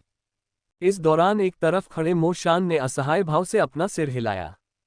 महुआ ने भरपेट खाना खाया, नहाया, साफ कपड़े पहने और फिर बिस्तर पर लेटकर गहरी नींद सो गया। जिन दिनों वह खानों की रखवाली कर रहा था, यद्यपि उसने प्रत्यक्ष युद्ध में भाग नहीं लिया था, फिर भी उसने दुश्मन का मुकाबला करने के लिए गुप्त आक्रमणों और आरेखन संरचनाओं के लिए मंत्रों का प्रयोग किया था, जिससे वह शारीरिक और मानसिक रूप से थक गया था। अब जब वह घर लौट आया था और चिंताओं से मुक्त था, तो उसके लिए अच्छी नींद लेना स्वाभाविक था। लियू रुहुआ महुआ के लिए कुछ जंगली फल और पेस्ट्री लेकर आए। जब उसने कमरे में प्रवेश किया और महुआ को गहरी नींद में सोते हुए देखा, उसके गाल फूले हुए थे, जाहिर है वह कुछ खाने का सपना देख रहा था, तो वह मुस्कुराए बिना और अपना सिर हिलाए बिना नहीं रह सकी। उसने जंगली फलों को मेज पर रख दिया, महुआ के कंबल के कोनों में रख दिया और चुपचाप कमरे से बाहर जाने से पहले अपने बेटे पर कुछ और नजरें डालने से खुद को नहीं रोक सकी। जब महुआ की नींद खुली तो उसने आंखें मली और महसूस किया कि बाहर अंधेरा हो चुका है। आवाजें सुनकर महुआ लिविंग रूम में गया और देखा कि एल्डर यू और यू चेंगई मो शान से कुछ बात कर रहे थे। एल्डर यू ने महुआ को देखा, गर्मजोशी से मुस्कुराए और उसे अपने पास बुलाया। महुआ कुछ उलझन में था, बड़े, आप क्या चर्चा कर रहे हैं? एल्डर यू ने कहा, हम आत्मा पत्थरों के वितरण पर चर्चा कर रहे हैं। क्या मैं भी सुन सकता हूँ? एल्डर यू ने सिर हिलाया, इसमें आपका भी हिस्सा है। महुआ बैठने के लिए एक छोटा स्टूल ले आया और एल्डर यू ने आगे कहा, हमने आध्यात्मिक खदानों का खनन पूरा कर लिया है, लेकिन निकाले गए स्पिरिट स्टोन अशुद्ध और अनियमित हैं, उनका सीधे उपयोग नहीं किया जा सकता। उन्हें ताओवादी दरबार को सौंपना होगा और दरबार द्वारा एक निश्चित अनुपात में जारी किए गए मानक स्पिरिट स्टोन से उनका आदान प्रदान करना होगा। ये स्पिरिट स्टोन शुद्ध और अच्छी तरह से तैयार किए गए हैं, जो संचलन और साधना दोनों के लिए उपयुक्त हैं। बेशक न्यायालय अपनी हिस्सेदारी लेता है और ताओवादी न्यायालय को सुविधा के लिए कुछ स्पिरिट स्टोन लेने की जरूरत है। फिर भी हमारे पास जो स्पिरिट स्टोन होंगे, उनकी भारी मात्रा एक बड़ी रकम होगी। योगदान के अनुसार खनन किए गए स्पिरिट स्टोन्स को 4 श्रेणियों में वितरित किया जाएगा, वर्ग ए, बी, सी, डी, और सभी मॉन्स्टर हंटर्स को उनकी साधना और दैनिक जरूरतों के लिए मासिक रूप से वितरित किया जाएगा। इनमें से मो शान क्लास ए योगदान के लिए योग्य है और इस प्रकार उसे स्पिरिट स्टोन्स का क्लास ए आवंटन प्राप्त होगा। महुआ, आप भी क्लास से हैं? महुआ थोड़ा हैरान हुआ, मैं भी क्लास से हूँ। एल्डर यू ने सिर हिलाया और कहा, वास्तव में आपको अधिक मिलना चाहिए था, लेकिन ये देखते हुए कि आपके परिवार के पास पहले से ही 2 क्लास ए शेयर हैं, अधिक देना उचित नहीं होगा। एल्डर यू के दिल में महुआ का योगदान क्लास ए से कहीं अधिक था। चाहे वह कियान परिवार के आध्यात्मिक साधकों को पीछे धकेलने के लिए अग्निगोला तकनीक का उपयोग करना हो, छिपे हुए साधकों को छिपने से रोकना हो, या उनकी रक्षा और भागने में सहायता के लिए संरचनाओं का उपयोग करना हो, उनके कार्य युद्ध के लिए महत्वपूर्ण थे। लेकिन मॉन्स्टर हंटर्स की परंपराओं के अनुसार वे क्लास ए से अधिक हिस्सा नहीं दे सकते थे और एल्डर यू इस नियम को नहीं तोड़ सकते थे। महुआ को इसकी ज्यादा चिंता नहीं थी, वह क्लास ए शेयर पाकर खुश था। आखिरकार, हालांकि वह पृष्ठभूमि से मंत्रों का प्रयोग करने और संरचनाएं बनाने में कामयाब रहा, लेकिन यह अन्य लोग थे जिन्होंने सीधे तौर पर लड़ाई लड़ी और युद्ध का सामना किया। राक्षस शिकारी खून से लथपथ हो गए, घायल हो गए और हताश होकर लड़ने लगे। मोहुआ ने केवल किनारे से मदद की पेशकश की थी। जल्द ही मोहुआ का विचार बदल गया और उसके चेहरे पर दुख की झलक दिखाई दी। इस बार कई लोगों ने बलिदान दिया है। एल्डर यू ने मोहुआ के सिर पर थपथपाते हुए कहा, मृत्यु और चोटें अपरिहार्य हैं, आपको इस पर ध्यान नहीं देना चाहिए। हालांकि मोहुआ को ये बात समझ में आ गई, फिर भी वह दुखी हुआ। एल्डर यू ने कहा, मृत्यु जीवन का एक हिस्सा है, कोई प्राकृतिक कारणों से, दुर्भाग्य से या राक्षस जानवरों का शिकार करते हुए मर सकता है। तुलनात्मक रूप से आध्यात्मिक खदानों की रक्षा करते हुए मरने का मतलब है कि उनके परिवारों को ज्यादा मुआवजा मिलेगा। ये सबसे अच्छा परिणाम है। मोहुआ ने चुपचाप सिर हिलाया। एल्डर यू ने मोहुआ की ओर देखा और आह भरी, दुख अपरिहार्य है। कई सालों से मॉन्स्टर हंटर्स इसे झेलते आ रहे हैं। इंसान होने के नाते हमें हमेशा आगे की ओर देखना चाहिए। मोहुआ ने सिर हिलाया, बड़े, मैं समझ गया। एल्डर यू आश्वस्त हो गए और बोले, और कुछ नहीं। लेकिन मोहुआ समझ गया कि सभी दुखों की जड़ कमजोरी है। यदि वह पर्याप्त शक्तिशाली होता तो कियान परिवार को उससे डरने की कोई आवश्यकता नहीं होती, और यदि उसकी संरचनाएं पर्याप्त शक्तिशाली होती तो कियान परिवार भी उससे मुकाबला नहीं कर पाता। काश उसकी संरचनाएं पर्याप्त मजबूत होती। मोहुआ की आंखें दृढ़ थीं और उसने मन ही मन प्रतिज्ञा की। एक दिन मेरे फॉर्मेशन के भीतर कोई भी साधक कभी भी खून नहीं बहाएगा या मरेगा। हुआ अगले दिन श्री जुआंग से मिलने गया। आखिरकार वह श्री जुआंग का पंजीकृत शिष्य था और इतने लंबे समय तक आध्यात्मिक खदानों में फंसे रहने के कारण, उनसे मिलने नहीं जाने के कारण मोहुआ को कुछ हद तक लापरवाही महसूस हुई। श्री जुआंग अभी भी सो रहे थे, इसलिए मोहुआ ने ओल्ड कुई के साथ थोड़ा सा 5 एलिमेंट शतरंज खेला। इतने लंबे समय के बाद भी दोनों का शतरंज कौशल अभी भी औसत दर्जे का था और उसमें कोई खास सुधार नहीं हुआ था। हालांकि 5 एलिमेंट शतरंज एक सरल खेल है जिसमें कम श्रमसाध्य प्रयास की आवश्यकता होती है। इसमें सीधे सीधे एक दूसरे के मोहरों को मारना और खेलना अधिक दिलचस्प होता है। मोहुआ और ओल्ड कुई एक दूसरे के प्रतिद्वंदी थे। उन्होंने बारी बारी से आक्रमण और बचाव किया तथा एक दूसरे से लड़ते रहे। जब तक श्री जुआंग जागे, मोहुआ कुछ हद तक अलग होने में अनिच्छुक महसूस कर रहा था, लेकिन उसने ओल्ड कुई को अलविदा कहा और श्री जुआंग से मिलने चला गया। श्री जुआंग ने मूलतः मोहुआ के साथ हस्तक्षेप दृष्टिकोण अपनाया, जिससे उन्हें स्वयं सीखने और प्रश्न लेकर उनके पास आने की अनुमति मिली, और उन्होंने इस बारे में ज्यादा कुछ नहीं कहा। जाने से पहले श्री जुआंग ने उनकी तारीफ भी की, शाबाश। मोहुआ बहुत खुश था और अपनी आंखें सिकुड़कर मुस्कुरा रहा था। हालांकि श्री जुआंग के बांस कक्ष से निकलने के बाद मोहुआ को कुछ उलझन महसूस हुई। उन्होंने स्पष्ट रूप से श्री जुआंग के साथ ज्यादा चर्चा नहीं की थी, लेकिन ऐसा लग रहा था कि श्री जुआंग को सब कुछ पता है और अच्छा काम करने के लिए उसकी प्रशंसा की। मोहुआ ने अपनी भौहें सिकोड़ ली, ये सोचकर कि मिस्टर जुआंग को कैसे पता चला। मोहुआ थोड़ा उलझन में था, लेकिन फिर उसने सोचा कि मिस्टर जुआंग एक असाधारण व्यक्ति हैं, शायद दिव्य अंतर्दृष्टि वाले। इसके अलावा कियान परिवार के साथ उनका जो हंगामा हुआ था वह इतना महत्वपूर्ण था कि मिस्टर जुआंग के लिए ये जानना स्वाभाविक था। मोहुआ ने स्वयं को सिर हिलाया और इस विषय पर अधिक विचार नहीं किया। मोहुआ फिर भाई बहन बाई जिशिन और बाई जिक्सी से मिलने गया। मोहुआ को देखकर बाई जिशिन की आंखें चमक उठी और उसने तुरंत शिकायत करते हुए पूछा कि मोहुआ इतने समय से कहाँ था। मोहुआ ने आध्यात्मिक खदानों में घटित घटनाओं का वर्णन किया। बाई जिशिन ने उबलते खून और अपार ईर्ष्या के साथ सुना। बाई जिक्सी, जो बगल में किताब पढ़ रही थी, भी कहानी में तल्लीन हो गई। उसकी शरद ऋतु के पानी जैसी आंखें चमक रही थीं और उसके हाथ में रखी किताब अनजाने में झुक रही थी। अगली बार जब ऐसा कुछ हो तो तुम मुझे भी साथ लाना, ताकि मैं तुम्हारी मदद कर सकूं। बाई जिशिन ने उत्साह से कहा। अगर मैं तुम्हें बुला भी लूं तो क्या फायदा, आंटी जू तुम्हें जाने नहीं देंगी, मोहुआ ने उदासीनता से कहा। मोहुआ की यह टिप्पणी बाई जिशिन के सिर पर ठंडे पानी की बाल्टी डालने जैसी थी। बाई जिशिन ने तुरंत अपना सपना खो दिया। वह पाले से झुलसे बैंगन की तरह जमीन पर पड़ा रहा। उसे लग रहा था कि जिंदगी कुछ धुंधली हो गई है। मोहुआ ने आह भरते हुए कहा, मैं कल तुम्हारे लिए कुछ खाना लाऊंगा। बाई जिशिन तुरंत सीधे बैठ गए, यह मसालेदार होना चाहिए। ठीक है, ठीक है, मोहुआ ने असहाय होकर कहा, फिर मुड़कर देखा कि बाई जिक्सी भी उसे देख रही थी। उसकी आंखें चमक रही थीं। मो हुआ ने एक पल सोचा और कहा, मेरी माँ जेड क्रिस्प केक बना रही है। मैंने अभी तक उन्हें नहीं खाया है, लेकिन उनकी खुशबू बहुत अच्छी है। मैं कल तुम्हारे लिए कुछ लाऊंगी, तुम भी आजमा कर देखो कि वे स्वादिष्ट हैं या नहीं। बाय जिक्सी ने धीरे से सिर हिलाया, उसकी अभिव्यक्ति काफी सहज थी। अगले दिन मो हुआ ने तय समय पर वादा किया हुआ भोजन लाया। बाय जिशिंग ने दिल खोलकर खाया, जबकि बाय जिक्सी पारदर्शी और सुगंधित पेस्ट्री को कुतर रही थी। वह बिल्ली के बच्चे की तरह दिख रही थी, उसकी आंखें थोड़ी सिकुड़ी हुई थीं। उन्हें खुशी से खाते देख मो हुआ भी अपनी आंखें सिकोड़कर मुस्कुराने से खुद को नहीं रोक सका। कुछ दिनों बाद एल्डर यू ने मो हुआ को मॉन्स्टर हंटिंग गिल्ड के भंडारण कक्ष में जाकर स्पिरिट स्टोन्स इकट्ठा करने का निर्देश दिया।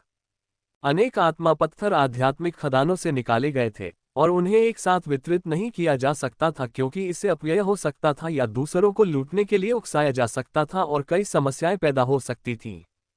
राक्षस शिकार संघ को भी अप्रत्याशित आवश्यकताओं के लिए पर्याप्त मात्रा में स्पिरिट स्टोन्स आरक्षित रखने पड़े।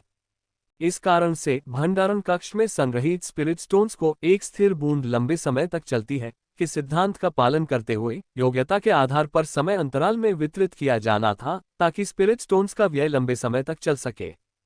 मो हुआ स्टोरेज के बाहर कतार में खड़ा हो गया और थोड़ी देर बाद उसे एक स्टोरेज बैग मिला जिसमें लगभग 300 स्पिरिट स्टोन थे। उसे बैग अपनी बाहों में भारी लग रहा था। 300 से अधिक पत्थर, ये बहुत लंबे समय के लिए पर्याप्त होगा। थोड़े समय के लिए स्पिरिट स्टोन्स के बारे में चिंता करने की कोई आवश्यकता नहीं थी। और ये तो केवल पहला वितरण था, कुछ समय बाद और भी वितरण होने चाहिए। मो हुआ बहुत खुश हुआ।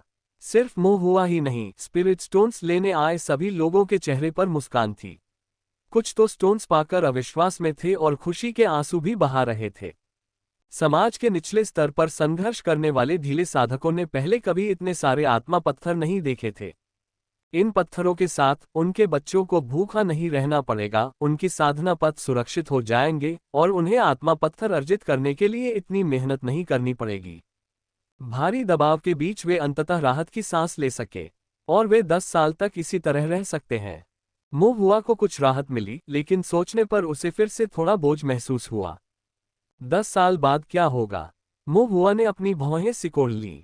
10 वर्षों में जब आत्मा के पत्थर समाप्त हो जाएंगे तो क्या हर कोई पहले की तरह ही जीवन नहीं जिएगा, ब्लेड चाटेगा और कष्ट सहेगा? मो हुआ ने आंटी मेंग, आंटी जियांग और दाहू के साथ साथ अन्य परिचित मॉन्स्टर हंटर्स के बारे में सोचा।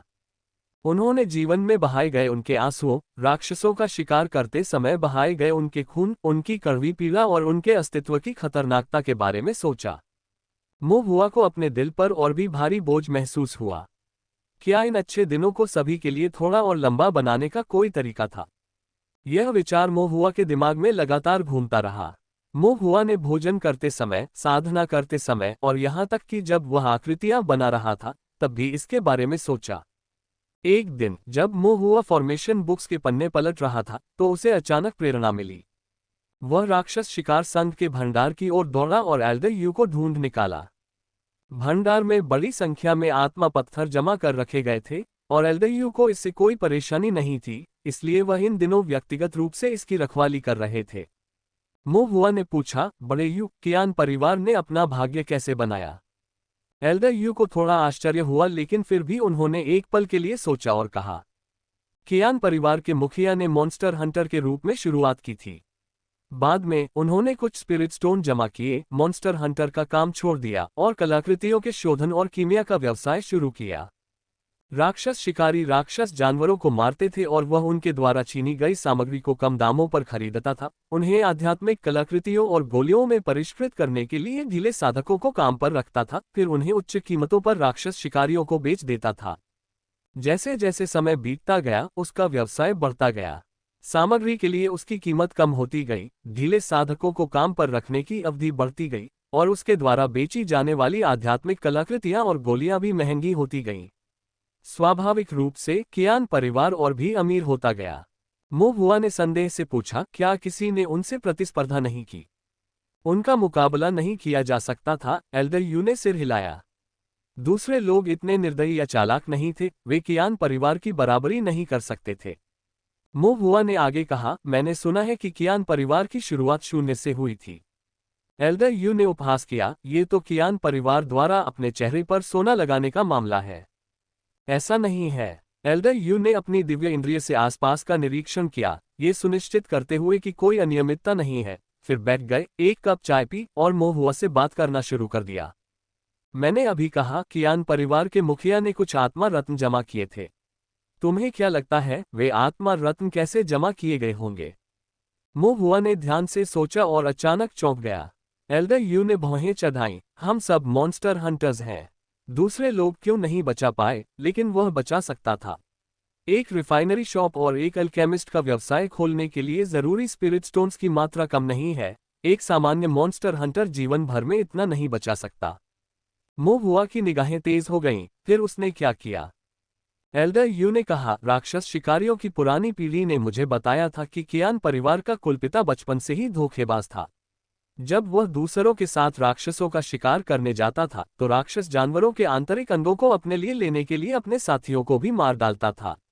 बाद में वह डाकू का वेश धारण करके बड़े काले पहाड़ पर लोगों को लूटता था और पर्दे के पीछे हर तरह की ठगी और धोखाधड़ी करता था। आत्मा रत्नों के लिए कुछ भी करने को तैयार रहता था।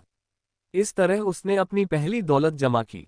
एल्डर यू ने एक बार फिर ठंडी हंसी हंसी, रात में खाना खिलाए बिना कोई घोड़ा मोटा नहीं होता, गलत तरीके से कमाए गए धन के बिना कोई अमीर नहीं बनता। आखिर शुरुआत से शुरू करना वास्तव में कहां से आता है? मोहुआ ने डूबते दिल से सुना। जब एल्डर यू ने अपनी गपशप खत्म की और एक और कप चाय से अपना गला तर किया तो उन्हें अचानक कुछ याद आया और उन्होंने कहा, आप मुझसे सिर्फ बातचीत करने के लिए नहीं बल्कि उससे बढ़कर कुछ और करने आए हैं, है ना? क्या आपको कुछ चाहिए? मोहुआ की आंखें चमक उठी। एल्डर यू, चलो हम भी स्पिरिट स्टोन्स कमाने के लिए अपनी रिफाइनरी शॉप और अल्केमिस्ट का व्यवसाय शुरू करते हैं। एल्डर यू ने ठहाका लगाया, मूर्ख बच्चे, कियान परिवार हत्या और धोखे से अपना व्यवसाय शुरू करने के लिए स्पिरिट स्टोन्स जमा कर सकता है। हमें इतनी पूंजी कहां से मिलेगी? मोहुआ मुस्कुराया, हमें हत्या या धोखे का सहारा लेने की जरूरत नहीं है, हमारे पास पहले से ही पूंजी है। एल्डर यू ने अपना सिर हिलाया, कुछ कहने ही वाले थे कि अचानक उनका दिल धड़कना बंद हो गया और वे भंडारण कक्ष की ओर देखने लगे। भंडारण कक्ष में ढेर सारे घने और असंख्य आत्मा पत्थर रखे हुए थे जो आध्यात्मिक खानों से ताज़ा निकाले गए थे और ताओवादी दरबार के अधिकारियों के हाथों से बदले गए थे। लेकिन कलाकृतियों और कीमिया को परिष्कृत करना इतना आसान नहीं है। लूज कल्टीवेटर्स में बहुत सारे कीमियागर और कलाकृतियां निखारने वाले लोग हैं। अगर हमारे पास लोगों की कमी है तो हम उन्हें काम पर रखने के लिए स्पिरिट स्टोन्स खर्च कर सकते हैं, मोहुआ ने जवाब दिया। एल्डर यू ने भौहें चढ़ाईं और एक पल सोचा, सबसे ज्यादा परेशानी वाली बात तो आर्टिफैक्ट फनेस और अल्कमी फनेस है। कारोबार को बढ़ाने के लिए हमें बड़ी उच्च गुणवत्ता वाली आर्टिफैक्ट फनेस और अल्कमी फनेस की जरूरत होगी। क्या आर्टिफैक्ट भट्टियां और कीमिया भट्टियां बनाना कठिन है? उनके निर्माण में बहुत अधिक जनशक्ति, भौतिक संसाधन और उत्तम लोहे की आवश्यकता होती है, लेकिन सबसे कठिन और सबसे महत्वपूर्ण पहलू भट्टियों के भीतर है। जैसे ही एल्डर यू ने ये कहा, उसका दिल अचानक से धड़कने लगा और वह मोहुआ की ओर देखने से खुद को रोक नहीं सका। सबसे महत्वपूर्ण पहलू भट्टी के अंदर का गठन था। एल्डर यू ने बिंदुओं को जोड़ा और स्पष्टता के एक क्षण का अनुभव किया। वे हर चीज के लिए तैयार थे। उन्हें किसी चीज की कमी नहीं थी। उनके पास स्पिरिट स्टोन्स थे, उनके पास मैन पावर थी और सबसे कठिन भाग फॉर्मेशन उनके पास पहले से ही मोहुआ था। एल्डर यू को एक पल के लिए विश्वास करना मुश्किल लगा। कुछ तैयार था और ऐसा लग रहा था कि वे सचमुच अपनी रिफाइनरी शॉप और कीमियागर का व्यवसाय शुरू कर सकते हैं। एल्डर यू को अपना मन बनाने में कुछ परेशानी हुई। मोहुआ ने एल्डर यू की ओर देखा और कहा, एल्डर यू, ये स्पिरिट स्टोन केवल 10 साल के उपयोग के लिए ही पर्याप्त हैं। 10 साल बाद हम क्या करेंगे? एल्डर यू अपनी भौहें चढ़ाने से खुद को नहीं रोक सके। उन्होंने पहले भी मोहुआ की बात पर विचार किया था, लेकिन काफी विचार करने के बाद भी उन्हें कोई व्यावहारिक समाधान नहीं सूझा था। मॉन्स्टर हंटर्स का जीवन पहले से ही बहुत कठिन था।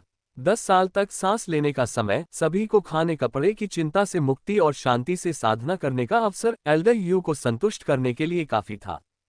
वह केवल इतना ही कर सकता था, लेकिन मोहुआ के शब्दों ने अब एल्डर यू के अंदर भावनाओं का उबाल पैदा कर दिया। शायद उनके अच्छे दिन सचमुच थोड़े लंबे समय तक टिक सके। एल्डर यू ने अधिक ध्यान से विचार किया और उन्हें अधिकाधिक यह महसूस हुआ कि मोहुआ का सुझाव व्यवहार्य था। अतीत में उनके पास स्पिरिट स्टोन्स और फॉर्मेशन मास्टर्स दोनों की कमी थी जो फॉर्मेशन बनाने में सक्षम थे, इसलिए उन्होंने कभी इस रास्ते पर विचार नहीं किया। लेकिन अब जब उनके पास स्पिरिट स्टोन्स और एक होनहार युवा फॉर्मेशन मास्टर था, तो चिंता की क्या बात थी। एल्डर यू का खून अचानक खौलने लगा। यह उन बेचारे ढीले किसानों के लिए स्वर्ग से आया एक मौका था। यदि उन्होंने इस क्षणभंगुर अवसर का लाभ नहीं उठाया तो भविष्य में उन्हें निश्चित रूप से गहरा पछतावा होगा। मोहुआ, एल्डर यू ने मोहुआ की ओर देखा और गंभीरता से कहा, तुम सही कह रही हो, लेकिन यह मामला बहुत महत्वपूर्ण है। मुझे आगे क्या करना है, ये तय करने से पहले दूसरों से इस पर चर्चा करनी होगी। मोहुआ ने सिर हिलाया। वह तो बस एक सुझाव दे रहे थे। उस पर अमल करना है या नहीं और कैसे आगे बढ़ना है, यह अब भी एल्डर यू पर निर्भर था। हालांकि मॉन्स्टर हंटर्स के बीच एल्डर यू का कहना कानून था। अगर वह मान जाते तो ये लगभग तय था कि ऐसा होगा। इस मामले पर चर्चा के लिए बैठक शायद बस एक औपचारिकता होगी। एक और बात है, एल्डर यू ने ध्यान से सोचा, अगर हमें एक रिफाइनरी शॉप और कीमियागर का व्यवसाय स्थापित करना है तो हमें बड़ी कलाकृति भट्टियों और कीमिया भट्टियों और उनके अंदर की संरचनाओं को परिष्कृत करने की आवश्यकता है। मोहुआ ने उसकी छाती थपथपाई, चिंता मत करो, इसे मुझ पर छोड़ दो। मोहुआ के लिए यह मुफ्त में ड्राइंग फॉर्मेशंस का अभ्यास करने जैसा था, और वह भी किसी भी तरह की फॉर्मेशंस का नहीं, बल्कि बड़ी आध्यात्मिक कलाकृतियों पर। मोहुआ इससे ज्यादा कुछ नहीं चाह सकता था। बड़ी आध्यात्मिक कलाकृतियों को परिष्कृत करना अविश्वसनीय रूप से महंगा था और एक औसत साधक के लिए वहन करने योग्य नहीं था। यदि मोहुआ इन विशाल आध्यात्मिक कलाकृतियों पर संरचना पैटर्न अंकित कर सके तो संरचनाओं के बारे में उसकी समझ नई ऊंचाइयों पर पहुंच जाएगी। ताओवादी न्यायालय के आधिकारिक मूल्यांकन के बिना भी मोहुआ का कौशल स्तर पहले से ही प्रथम श्रेणी के फॉर्मेशन मास्टर के बराबर था। लेकिन मोहुआ के लिए प्रथम श्रेणी में आना अंत नहीं, बल्कि शुरुआत थी।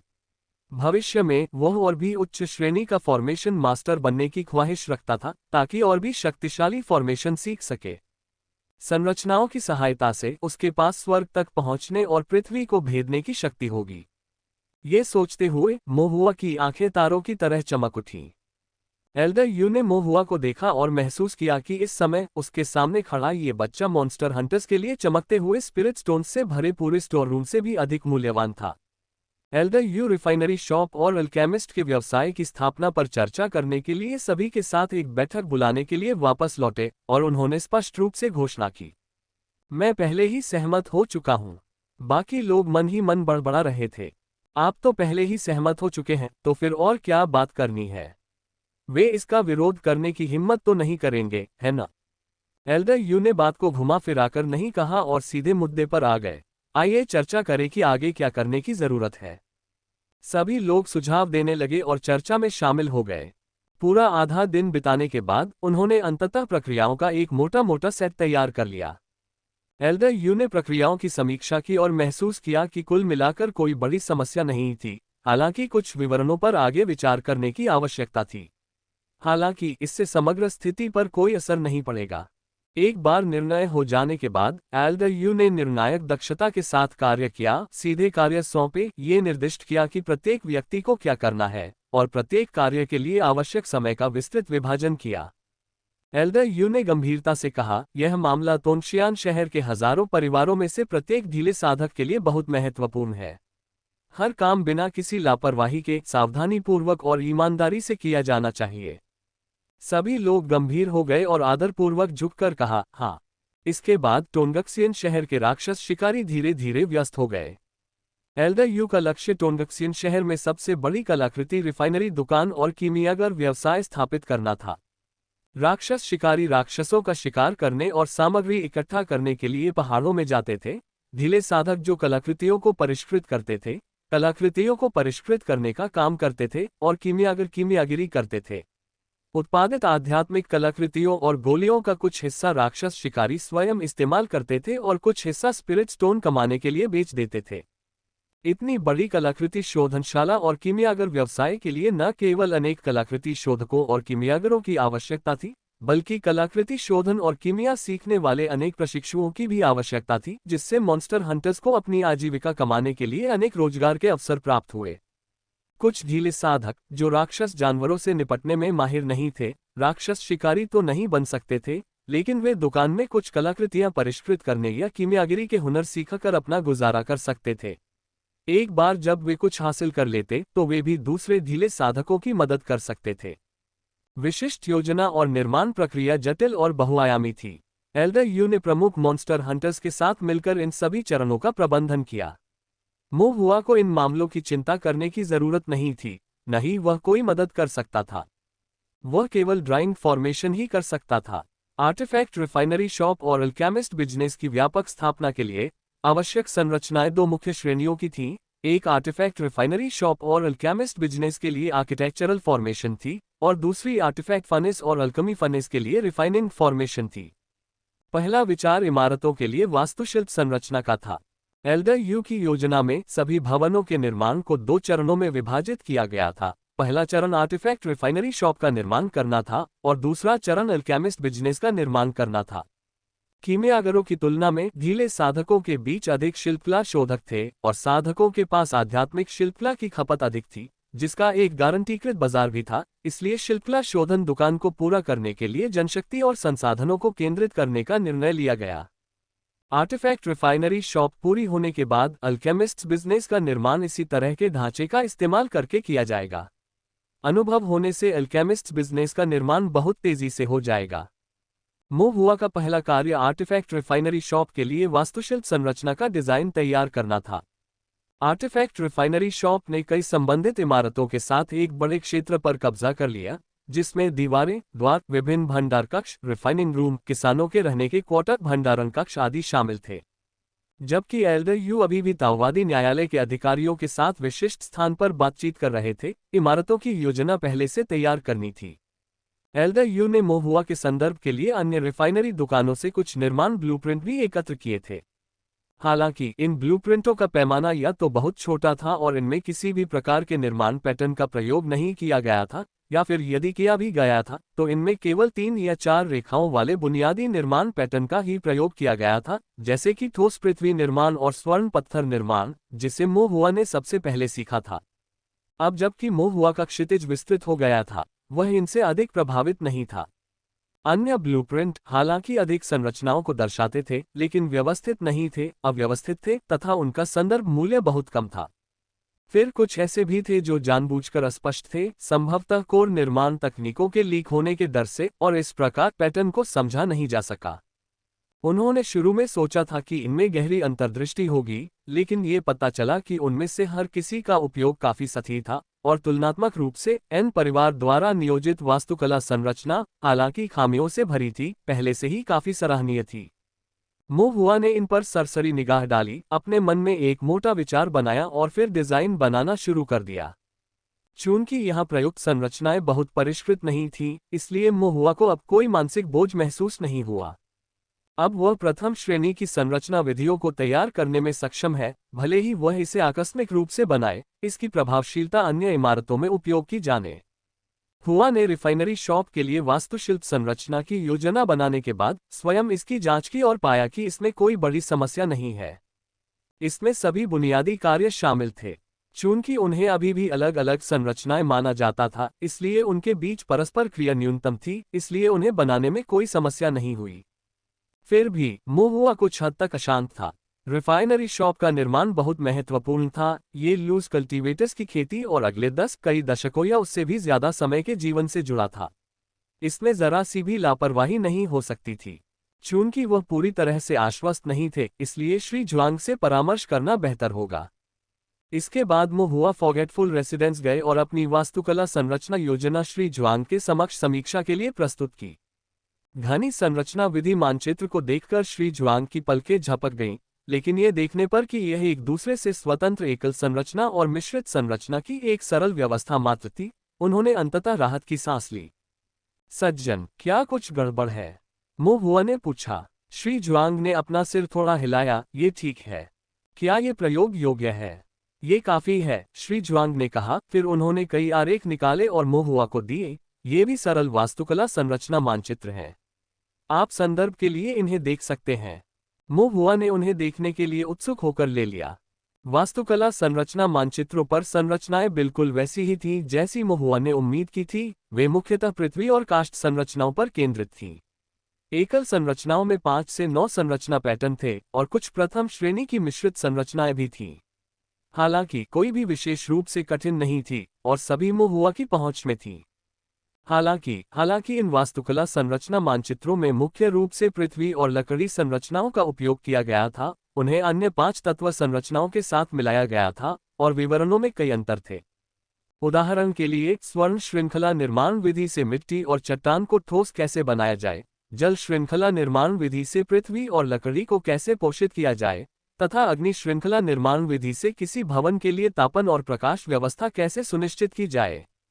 रूपरेखाएं एक जैसी प्रतीत हुई, लेकिन उनमें विचार करने लायक बहुत सारी बारीकियां थीं। मोहुआ उन्हें देखते हुए तल्लीन हो गया और जब वह होश में आया तो उसने देखा कि मिस्टर ज्वांग पहले से ही एक कुर्सी पर लेट गए थे, अपनी आंखें बंद करके आराम कर रहे थे। मोहुआ ने थोड़ा शर्मिंदा महसूस करते हुए अपना सिर खुजलाया। श्री ज्वांग ने अपनी आंखें खोली और मुस्कुराते हुए पूछा, आप उन्हें कैसे ढूंढते हैं? कुछ सोचने के बाद मोहुआ ने उत्तर दिया, सज्जन द्वारा प्रदान किए गए संरचना मानचित्रों का सेट सरल प्रतीत होता है, लेकिन विभिन्न संरचनाओं, उनकी उत्पत्ति और प्रतिबंध के बीच अंतर संबंध वास्तव में कई सूक्ष्मताएं हैं, मैं इसे एक बार में समझ नहीं पाया। श्री ज्वांग ने सिर हिलाया, बुरा नहीं है। साधना जगत में जब भी कई संरचनाएं शामिल होती हैं तो योजना, समन्वय और पारस्परिक उत्पत्ति व प्रतिबंध के संबंधों पर सावधानीपूर्वक विचार विमर्श की आवश्यकता होती है। आपके द्वारा अपने पहले प्रयास में ही इन पहलुओं पर ध्यान देना काफी सराहनीय है। मोहुआ खुशी से मुस्कुराया, लेकिन फिर थोड़ा सोचने के बाद उसने भौहें चढ़ाईं और पूछा, सज्जन, वास्तुकला संरचना मानचित्रों पर ये संरचनाएं भले ही तैनाती के दौरान समन्वय और उत्पादन प्रतिबंध को ध्यान में रखते हुए व्यवस्थित की गई हों, फिर भी ये एक दूसरे से स्वतंत्र हैं। अगर ये संरचनाएं जुड़ी होती तो क्या संरचना का समग्र प्रभाव ज्यादा मजबूत नहीं होता? श्री ज्वांग ने एक विचारोत्तेजक मुस्कान प्रकट की, आप उन्हें कैसे जोड़ेंगे? एकाग्रता में भौहें चढ़ाते हुए मोहुआ ने अनिश्चितता से कहा, एक फॉर्मेशन पिवट के साथ। यदि इसे फॉर्मेशन पिवट से जोड़ दिया जाए तो यह क्या बन जाएगा? श्री ज्वांग ने आगे पूछा। मोहुआ ने एक पल के लिए सोचा, एकल संरचनाओं को जोड़ने से एक संयुक्त संरचना बनेगी। इतने सारे एकल संरचनाओं को जोड़ना ऐसा होगा जैसे एक बड़ा यौगिक गठन। मोहुआ ने श्री ज्वांग की ओर देखा। आप इसे और भी सरल शब्दों में कह सकते हैं। श्री ज्वांग ने गहरी नजरों से उसकी ओर देखा। एक बड़े संयुक्त समूह को वास्तव में बड़ा समूह कहा जाता है। विशाल संरचना। मोहुआ का दिल धड़क उठा। वह विशाल संरचना जिसका अनगिनत संरचना मास्टर सपना देखते हैं और जिसे बनाने की लालसा वे अपने सबसे जंगली सपनों में भी रखते हैं। साधना जगत में सबसे शानदार, सबसे व्यापक संरचना पैटर्न और सबसे शक्तिशाली प्रभावों के साथ। मोहुआ खुद को रोक नहीं सका और पूछा, क्या मैं इसे बना सकता हूं? श्री ज्वांग की पतली और गोरी उंगलियां आगे बढ़ीं और धीरे से मोहुआ के सिर पर थपथपाईं। ज्यादा ऊंचा लक्ष्य मत रखो। तुमने तो अभी तक कंपाउंड फॉर्मेशन में भी महारत हासिल नहीं की है, बड़े फॉर्मेशन की तो बात ही छोड़ो। बैकवोट। मोहुआ ने अपना सिर पकड़ लिया और हंसते हुए कहा, ठीक है सज्जन। लेकिन वह अभी भी कुछ चिंतित था और उसने धीरे से पूछा, सज्जन, आखिर एक बड़े गठन को क्या मुश्किल बनाता है? श्री ज्वांग ने अपना सिर थोड़ा हिलाते हुए असहायता व्यक्त करते हुए कहा, कठिनाई फॉर्मेशन पिवट में है।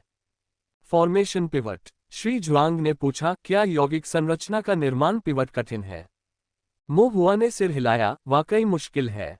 श्री ज्वांग ने उदासीनता से कहा, एक संयुक्त संरचना केवल कुछ एकल संरचनाओं से बनी होती है और यहाँ तक कि उनके संरचना पिवट को सीखना भी आसान नहीं होता है, जबकि एक बड़े संरचना का संरचना पिवट सैकड़ों, यहाँ तक कि हजारों एकल संरचनाओं से जुड़ा होता है। मोहुआ एक पल के लिए स्तब्ध रह गया। सैकड़ों, हजारों। चेतना के सागर में दिव्य अनुभूति की कोई भी मात्रा पर्याप्त नहीं होगी। यहाँ तक कि समस्त दिव्य इंद्रियों को समाप्त करके और चेतना के सागर को धूल में मिलाकर भी कोई उतनी दिव्य इंद्रियां नहीं निकाल सकता। श्री ज्वांग ने कहा, इस प्रकार प्रथम श्रेणी के बड़े गठन का निर्माण कभी भी प्रथम श्रेणी के गठन गुरु द्वारा नहीं किया जा सका। आमतौर पर द्वितीय श्रेणी का गठन गुरु ही प्रथम श्रेणी के बड़े गठन का निर्माण सीखता है और प्रथम श्रेणी के बड़े गठन का मुख्य गठन गुरु बन जाता है। Chief formation master? मोहुआ ने हैरान होकर पूछा। श्री ज्वांग ने बताया, एक फॉर्मेशन मास्टर जो प्रथम श्रेणी के बड़े फॉर्मेशन की योजना बनाता है और फॉर्मेशन पिवट को खींच सकता है, उसे मुख्य फॉर्मेशन मास्टर कहा जाता है। सब खुद ही क्यों न बनाया जाए? मुखिया और बाकियों में फर्क क्यों किया जाए? श्री ज्वांग ने मुस्कुराते हुए समझाया, एक बड़ी संरचना का आकार बहुत बड़ा होता है और उसके संरचना पैटर्न जटिल होते हैं। इसे स्वयं बनाते समय आप थककर मर भी सकते हैं। इसलिए एक बड़ी संरचना की योजना आमतौर पर एक मुख्य संरचना मास्टर द्वारा बनाई जाती है, जो स्वयं संरचना पिवट बनाता है, जबकि अन्य संरचना मास्टर मुख्य संरचना मास्टर के संरचना आरेख का अनुसरण करते हुए पिवट संरचना के ऊपर विशिष्ट एकल संरचनाएं जोड़ते हैं। ओह, मैं समझ गया, मुंह हुआ समझ गया। जिस प्रकार 3 खूंटियां एक बाड़ को सहारा देती हैं, उसी प्रकार एक अच्छे आदमी को 3 सहायक सहारा देते हैं।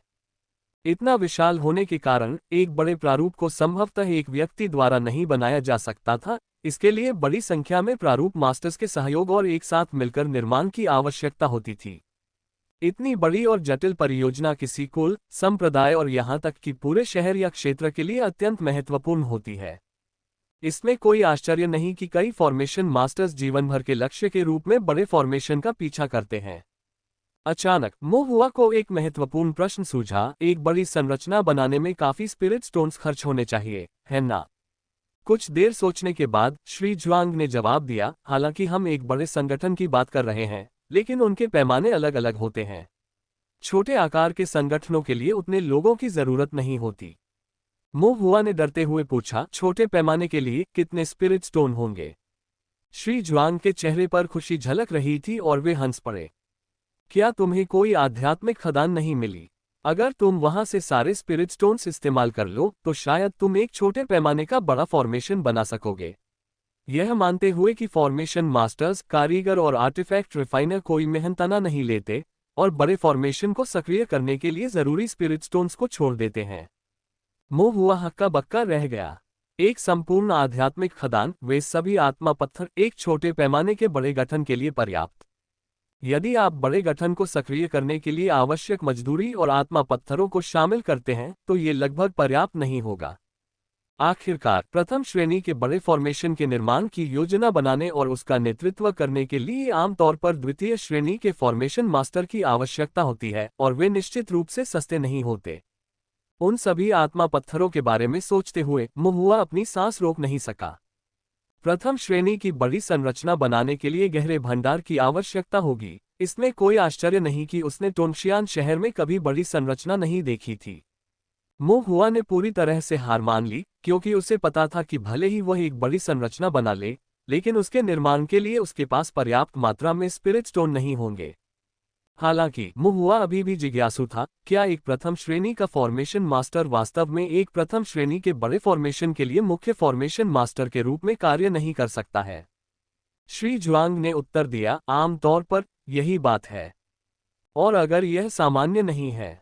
श्री ज्वांग ने मोहुआ की ओर देखा, उनकी निगाहें तीव्र हो गईं और धीरे से कहा, यदि यह असाधारण है तो व्यक्ति को केवल दिव्य ज्ञान की सीमाओं को तोड़ने की आवश्यकता है। दिव्य ज्ञान की सीमाएं। यह पहली बार नहीं था जब मोहुआ ने यह शब्द सुना था, लेकिन वह अभी भी यह नहीं समझ पाया था कि दिव्य ज्ञान की सीमाएं क्या थीं या उन्हें कैसे तोड़ा जाए। मोहुआ को समझ नहीं आया, इसलिए उसने धीमी आवाज में पूछा, दिव्य ज्ञान की सीमाएं? कोई उन्हें कैसे तोड़ सकता है? श्री ज्वांग चुपचाप उसकी ओर देखते रहे। अपने संयम को पुनः प्राप्त करते हुए मोहुआ ने अपना सिर खुजलाया और क्षमा प्रार्थी मुस्कान के साथ कहा, सज्जन, मैं फिर से अति महत्वाकांक्षी हो रहा हूं। मिस्टर ज्वांग ने भौहें चढ़ाते हुए हल्के से हंसते हुए कहा, ये बातें जानना अच्छी बात है, लेकिन इन पर ज्यादा समय मत लगाओ। तुम्हारे लिए सबसे जरूरी है यौगिक संरचनाओं के बारे में और जानना, खासकर जब तुम पहले से ही क्यूई शोधन स्तर 6 पर हो। क्यूई शोधन स्तर 6 तो क्या? मोहुआ ने भौहें चढ़ाईं। अचानक उसे याद आया कि वह वास्तव में क्यूई शोधन स्तर 6 पर था और एक सफलता उसे स्तर 7 तक ले जाएगी। क्यूई शोधन स्तर 6 से 7 तक जाने का अर्थ है क्यूई शोधन के मध्य चरण से अंतिम चरण में संक्रमण, मध्य क्षेत्र में एक सफलता, जिसका अर्थ है कि साधना तकनीक में एक अड़चन होगी।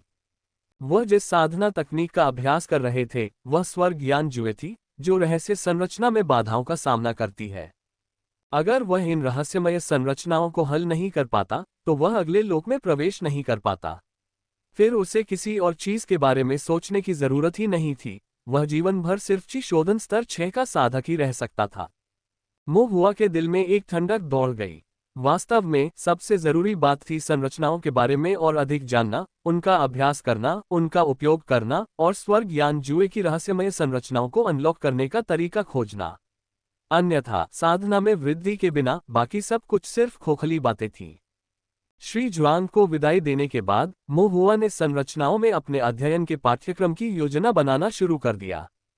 पहला कदम रिफाइनरी शॉप की वास्तुकला संरचना का उपयोग करना, संरचनाओं के अनुप्रयोग को व्यापक बनाना तथा ग्रेड 1 अर्थवुड संरचना जैसे कुछ बुनियादी यौगिक संरचनाओं को सुदृढ़ करना था। इसके बाद वह आर्टिफैक्ट फनेस और कीमिया फनेस का उपयोग अधिक कठिन यौगिक संरचनाओं का अध्ययन करने और उन्हें लागू करने के लिए करेंगे, जैसे कि ग्रेड 1 मेल्टिंग फायर फॉर्मेशन वाली जटिल संरचनाएं। इन संरचनाओं के धुरी केवल एकल संरचनाओं को जोड़ने के लिए ही नहीं थे, बल्कि इसमें संरचना के भीतर आध्यात्मिक शक्ति को नियंत्रित करना और अन्य प्रभावों के अलावा मजबूत निषेध को लागू करना भी शामिल था। 2 दिन बिताने के बाद मो हुआ ने श्री जुआंग द्वारा प्रदान किए गए संरचना आरेख का संदर्भ लिया और रिफाइनरी शॉप की वास्तुशिल्प योजनाओं के आधार पर शॉप के लिए वास्तुशिल्प संरचना मानचित्र तैयार किया। मो हुआ ने एल्डर यू को वास्तुकला संरचना मानचित्र दिखाया। एक नज़र में एल्डर यू की खोपड़ी सुन्न हो गई। ये सघन और जटिल संरचनाएं एल्डर यू के लिए बहुत जटिल थीं, जिससे उन्हें चक्कर आ रहा था और वे अभिभूत हो रहे थे। चूंकि उन्हें संरचनाएं समझ में नहीं आती थीं, इसलिए ये किसी रहस्यमय पाठ की तरह समझ से परे थीं। वे बस हाथ हिलाकर कह सकते थे, अगर कोई समस्या नहीं है तो आप इसे संभाल लें। ये देखकर कि एल्डर यू सहमत हो गए हैं, मो हुआ ने भी सिर हिलाया। एल्डर यू ने चुपके से मो हुआ को देखा, उसे बाएं से दाएं तक देखा और खुद से बुदबुदाने से खुद को नहीं रोक सके। मुझे नहीं पता कि मो हुआ का छोटा दिमाग कैसे काम करता है, इतनी जटिल संरचनाओं को कैसे याद रखता है और वह उन्हें कैसे चित्रित कर सकता है। एल्डर यू ने अपना सिर हिलाया। कुछ दिनों बाद एल्डर यू ने दरबारी नेता को कई बार शराब पिलाई, अन्य पर्यवेक्षकों के साथ बातचीत की और टोंगक्सियन शहर के दक्षिण में बंजर भूमि का एक बड़ा टुकड़ा खरीदने के लिए काफी आत्मा पत्थर खर्च किए। साथ ही आसपास के कुछ खाली पुराने घरों को भी खरीदा। ये बंजर भूमि रिफाइनरी शॉप और अल्केमिस्ट के व्यवसाय के लिए स्थान होगी, जिसे सभी के साथ विचार विमर्श के बाद सबसे उपयुक्त और सस्ती जगह के रूप में चुना गया था। स्थान निर्धारित होने के बाद निर्माण कार्य शुरू हो सकेगा। साधना जगत में घरों के निर्माण के लिए ऐसे कारीगरों की आवश्यकता होती थी जो मिट्टी और लकड़ी के निर्माण में कुशल हों, जो कलाकृतियों के शोधन की एक शाखा है। जैसे जैसे ताओ साधना जगत विकसित हुआ, ये धीरे धीरे कलाकृतियों के शोधन व्यापार से अलग हो गया। टोंगक्सियन शहर में बहुत अधिक कारीगर नहीं थे, इसलिए एल्डर यू को पास के अमर शहरों से कारीगरों के एक समूह को काम पर रखना पड़ा। उनमें से प्रमुख शिल्पकार, जिसका उपनाम बान था, एल्डर यू का पुराना परिचित था। उसके कौशल की दूर दूर तक कई अमर नगरों में ख्याति थी। एल्डर यू तोंगशियान शहर के भीतर एक सराय में गए और अपनी ही उम्र के एक बूढ़े व्यक्ति को वास्तुकला संरचना मानचित्र सौंप दिया, जिसकी त्वचा काली थी और शरीर थोड़ा झुका हुआ था। बैकवोट मास्टर बान, संरचना आरेख तैयार है, हम अब निर्माण शुरू कर सकते हैं। मास्टर बान नामक बुजुर्ग ने फॉर्मेशन डायग्राम लिया, उस पर एक नज़र डाली और उनकी भौहें कसकर सिकुड़ गईं। इतनी जटिल संरचना, आप किस फॉर्मेशन मास्टर्स को इसे बनाने के लिए आमंत्रित करने की योजना बना रहे हैं? एल्डर यू ने कहा, समय आने पर तुम्हें पता चल जाएगा। मास्टर बान अभी भी आश्वस्त नहीं थे। ये संरचना बहुत कठिन है और इसमें बहुत सारे संरचना पैटर्न हैं। अगर हम चित्र बनाना पूरा नहीं कर पाते, या अगर हमारे पास कम लोग हैं और हम बहुत धीरे धीरे चित्र बना रहे हैं, तो इससे प्रगति पर बहुत बुरा असर पड़ेगा। एल्डर यू को पता था कि वह किस बात को लेकर चिंतित था और उन्होंने कहा, चिंता मत करो, इससे शेड्यूल में देरी नहीं होगी और इससे आपके अंतिम भुगतान निपटान में भी देरी नहीं होगी। एल्डर यू से वादा पाकर मास्टर बान ने राहत की सांस ली, लेकिन वह अभी भी अंदर से कुछ असहज महसूस कर रहे थे। इतनी जटिल संरचनाओं के साथ कौन सा फॉर्मेशन मास्टर उनके लिए उन्हें तैयार करने जा रहा था? टोंगक्सियन शहर में फॉर्मेशन मास्टर्स के कियान परिवार के साथ अच्छे संबंध थे और चूंकि कियान परिवार अभी भी उसके खिलाफ द्वेष रखता था, इसलिए यह संभव है कि वे मॉन्स्टर हंटर के लिए फॉर्मेशन नहीं बनाएंगे। बाहर से बुला रहे हैं, इसके लिए काफी मात्रा में स्पिरिट स्टोन्स खर्च होंगे। हालांकि एल्डर यू ने हाल ही में काफी मात्रा में स्पिरिट स्टोन्स प्राप्त किए थे, लेकिन वे उन्हें यूं ही बर्बाद नहीं कर सकते थे। मास्टर बान भौहें सिकोड़े हुए कोई उपाय नहीं ढूंढ पा रहे थे। तभी उन्हें एक पल का एहसास हुआ और उन्होंने मन ही मन सोचा, मैं इतनी चिंता क्यों कर रहा हूं?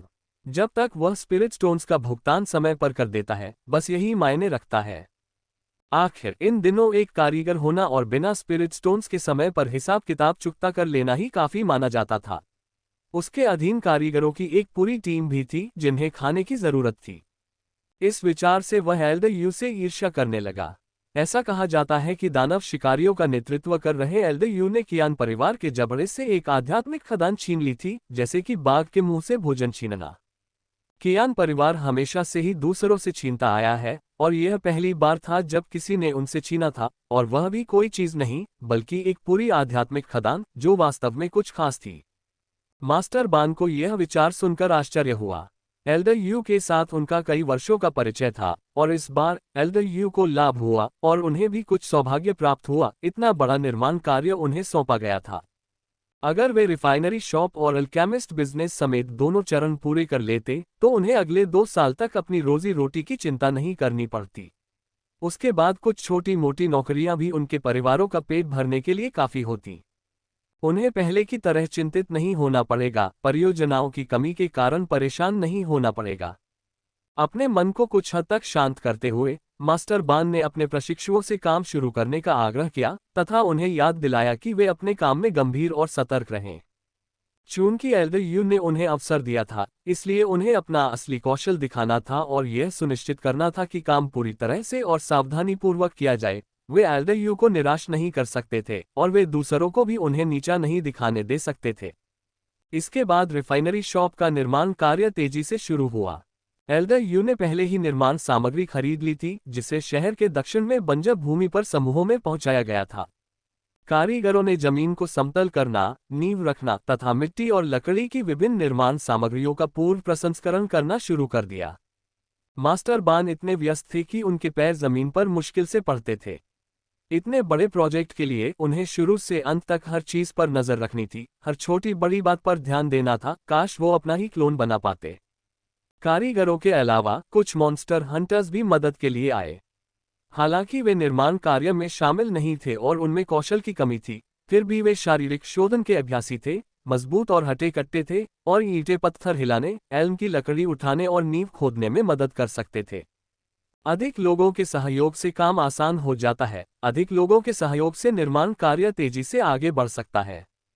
मास्टर बान प्रसन्न तो थे लेकिन सतर्क भी थे।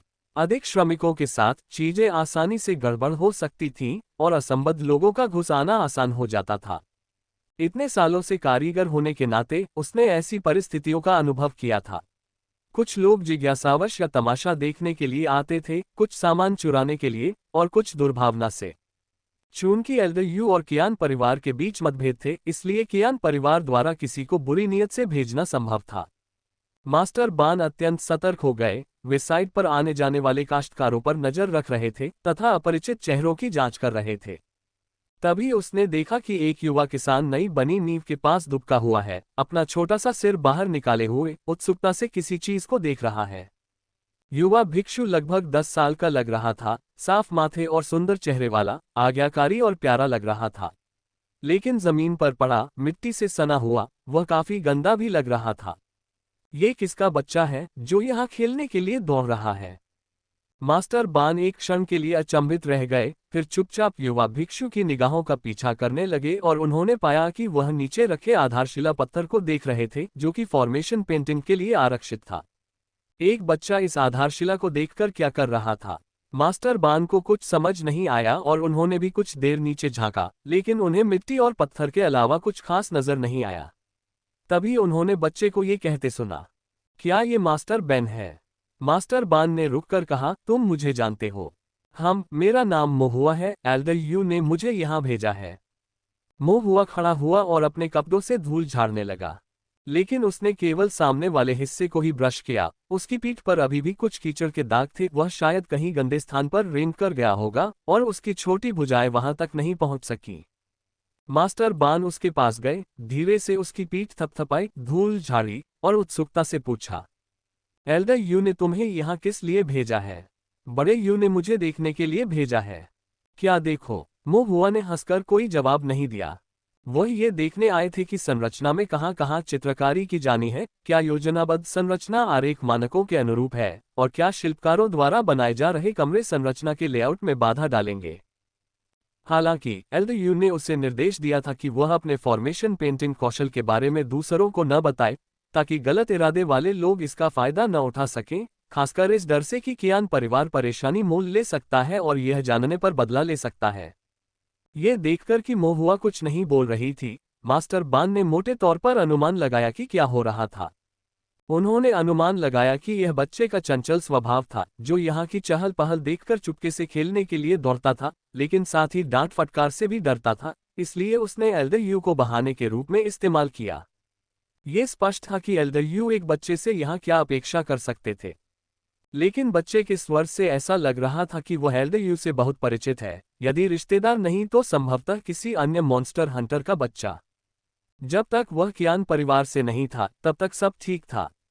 मास्टर बान ने अपनी चिंता छोड़ दी, लेकिन प्यार से याद दिलाया, थोड़ा खेलने के बाद वापस चले जाना, यहाँ करने के लिए ज्यादा कुछ नहीं है, और एक बच्चे के रूप में ये तुम्हारे लिए कुछ खतरनाक हो सकता है। मोहुआ ने सिर हिलाया और कहा, मैं थोड़ी देर इधर उधर देखूंगा, फिर वापस चला जाऊंगा।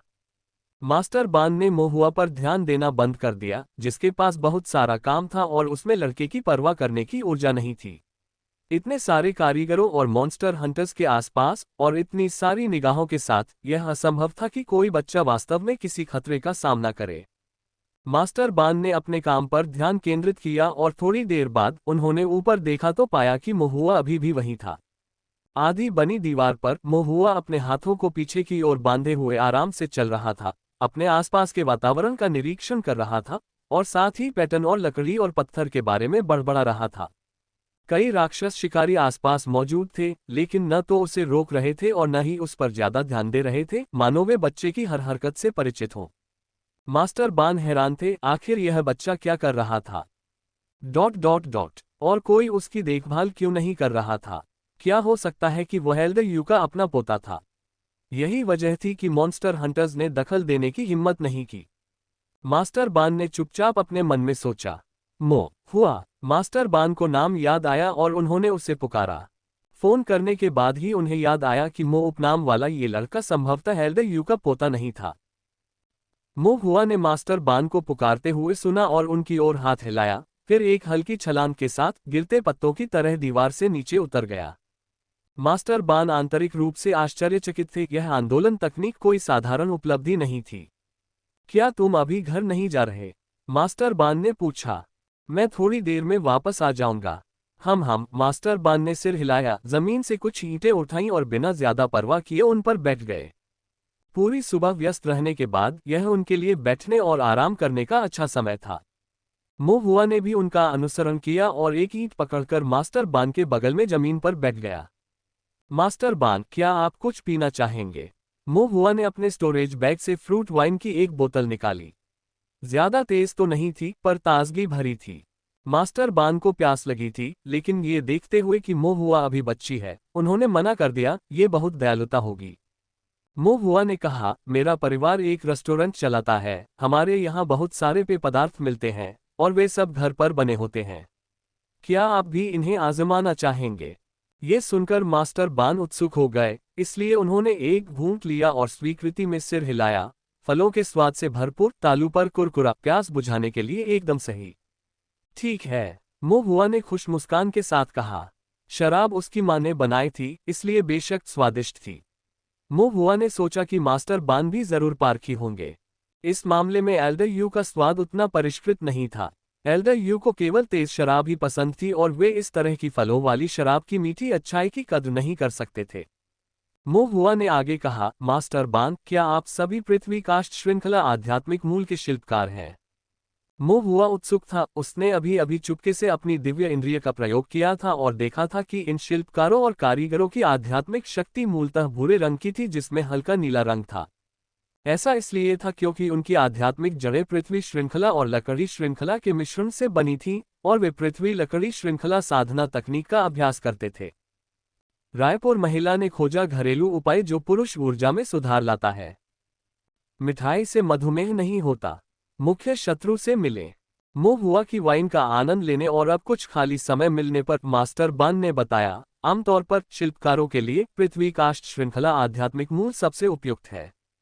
इसके अलावा जल पृथ्वी श्रृंखला, धातु पृथ्वी श्रृंखला और धातु काष्ठ श्रृंखला भी काम आती हैं। पृथ्वी और काष्ठ संरचनाओं में मुख्य रूप से मिट्टी, लकड़ी, ईंटों और पत्थरों का उपयोग होता है, जिन्हें आकार देने, खुदाई करने, नक्काशी करने आदि के लिए उपयुक्त आध्यात्मिक शक्ति की आवश्यकता होती है। जब आध्यात्मिक मूल मेल खाता है तो ये काम बहुत आसान हो जाता है। मुंह हुआ ने सुनते हुए बार बार सिर हिलाया। मास्टर बान ने गला तर करने के लिए पेका एक और घूंट लिया और आगे बोले, ये सिर्फ हम शिल्पकारों के लिए ही नहीं है, ये ताओ साधना की अन्य विशिष्टताओं पर भी लागू होता है। उदाहरण के लिए कीमिया और कलाकृतियों के शोधन के लिए अग्नि श्रृंखला आध्यात्मिक मूल आवश्यक है। आध्यात्मिक भोजन तैयार करने के लिए भी यही बात लागू होती है। अग्नि श्रृंखला उच्च गुणवत्ता की होनी जरूरी नहीं है, लेकिन यह जरूर मौजूद होनी चाहिए। और फिर अन्य, उदाहरण के लिए शिपिंग में काम करने वालों को जल श्रृंखला आध्यात्मिक मूल की आवश्यकता होती है। जो लोग आत्मा पौधों से संबंधित हैं उन्हें लकड़ी श्रृंखला या जल श्रृंखला की आवश्यकता होती है। जो लोग मकबरे का निर्माण करते हैं उन्हें धातु श्रृंखला या पृथ्वी श्रृंखला की आवश्यकता होती है। और कुरियर के लिए सबसे अच्छा होगा कि वे पवन आधारित आध्यात्मिक मूल रखें आदि। इन सभी व्यवसायों को किसी के आध्यात्मिक मूल से अलग नहीं किया जा सकता है। इस तरह की बातचीत के बाद महुआ को बहुत अंतर्दृष्टि प्राप्त हुई थी। 9 अवस्थाओं का साधना जगत विशाल और अंतहीन था। इस संसार में अनेक भिन्न भिन्न साधक थे जो ताओ साधना की समृद्ध और रंगारंग विशिष्टताओं में संलग्न थे। महुआ ने सोचा कि क्या वह एक दिन पूरे 9 राज्य की यात्रा कर सकेगा ताकि स्थानीय ताओ साधना रीति रिवाजों और वहां के लोगों के स्वभाव का अनुभव कर सके। महुआ ने लालसा की भावना के साथ सोचा। बातचीत और शराब खत्म करने के बाद मास्टर बान को काम पर वापस जाना पड़ा। उन्होंने कहा, देर हो रही है, मुझे काम पर जाना है। तुम वापस चले जाओ ताकि तुम्हारे माता पिता को चिंता न हो। महुआ ने वह सब देख लिया था जिसके लिए वह आया था और उसे मोटे तौर पर पता था कि उसे क्या चाहिए, इसलिए उसने भी अलविदा कहा। अलविदा मास्टर बान। मास्टर बान ने बिना विचलित हुए निर्माण कार्य की प्रगति पर ध्यान केंद्रित करना जारी रखा और उन्होंने महुआ को अपने दिमाग से निकाल दिया। कुछ दिनों बाद वह एल्डर यू से मिले और रिफाइनरी शॉप की योजना पर चर्चा की। विदा लेते समय उन्हें अचानक कुछ याद आया और उन्होंने पूछा, मैं पहले एक लड़के से मिला था जिसका नाम महुआ था, क्या तुम उसे जानते हो? महुआ। एल्डर यू ने सिर हिलाया। मैंने उसे वहां जाकर देखने के लिए कहा था। तुमने उसे क्या देखने को कहा था? मास्टर बान ने भौहें चढ़ाईं। एल्डर यू कुछ कहने ही वाले थे लेकिन फिर वे रुक गए और मुस्कुराए। कुछ खास नहीं, बस इधर उधर देखने के लिए। मास्टर बान कुछ अप्रसन्न और हैरान थे। क्या वह आपका कोई रिश्तेदार है? काश वह मेरा रिश्तेदार होता। एल्डर यू ने मन ही मन सोचा, फिर सिर हिलाते हुए कहा, नहीं, बस एक साधारण बच्चा है। उसे जो करना है करने दो, तुम्हें चिंता करने की कोई जरूरत नहीं है। मास्टर बान अपने अंदर ही अंदर बड़बड़ाने से खुद को नहीं रोक सके।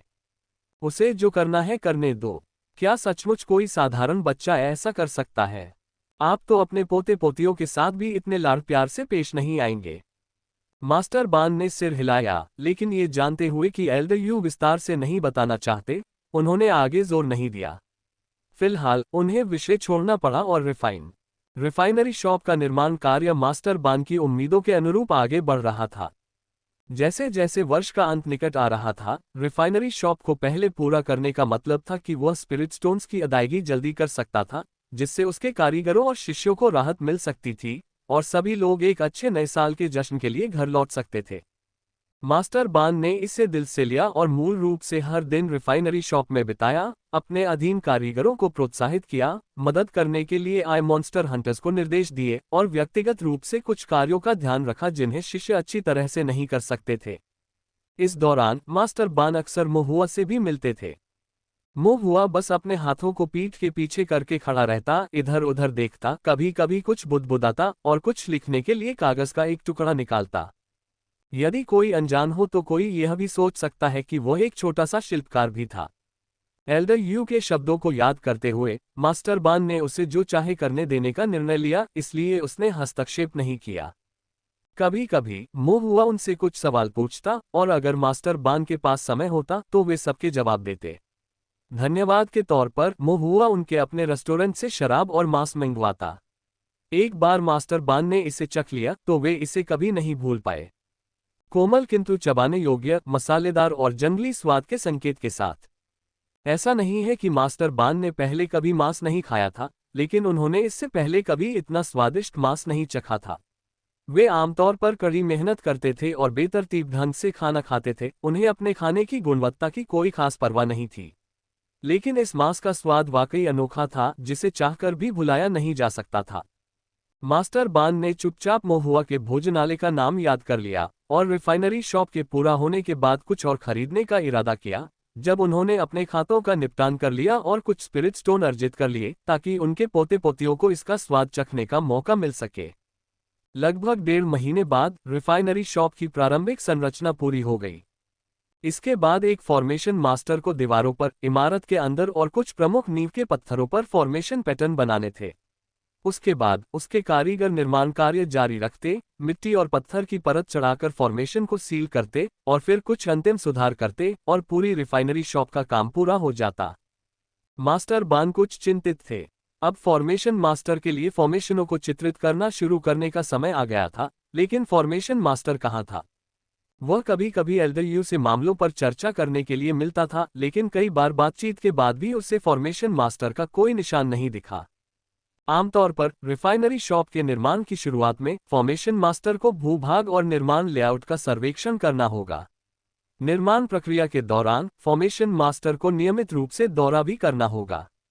लेकिन इस पूरे समय में मास्टर बान को ये याद नहीं आया कि उन्होंने कभी फॉर्मेशन मास्टर को देखा हो।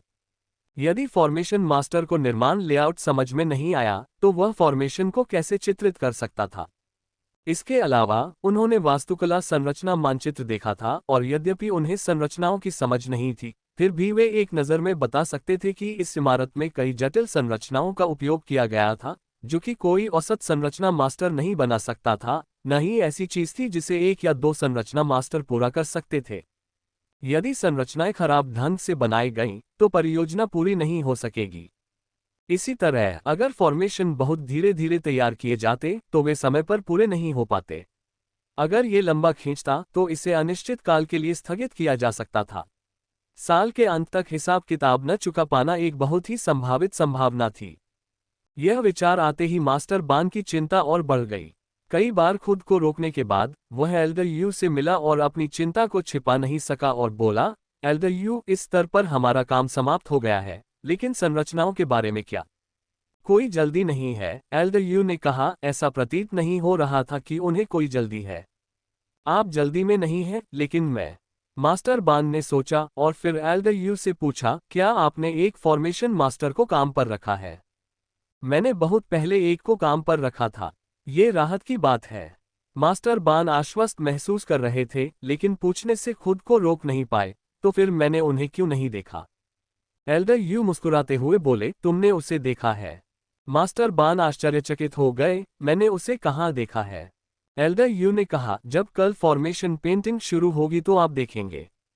मास्टर बान ने अपनी भौहें सिकोड़ ली। उन्हें याद नहीं आ रहा था कि उन्होंने कभी फॉर्मेशन मास्टर को देखा था, लेकिन चूंकि एल्डर यू ने कहा था कि फॉर्मेशन पेंटिंग कल शुरू होगी, इसलिए उन्हें तब पता चल जाएगा।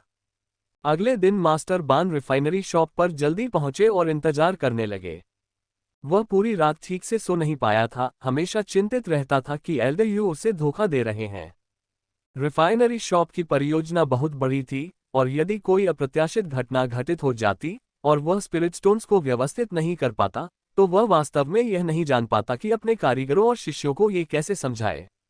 एक फाउंडेशन बिल्डिंग कल्टीवेटर के रूप में एल्डर यू का उनके साथ अच्छा रिश्ता था और उन्होंने जानबूझकर उन्हें फंसाया नहीं था, लेकिन इस तर्क के बावजूद मास्टर बान चिंतित महसूस करने से खुद को नहीं रोक सके।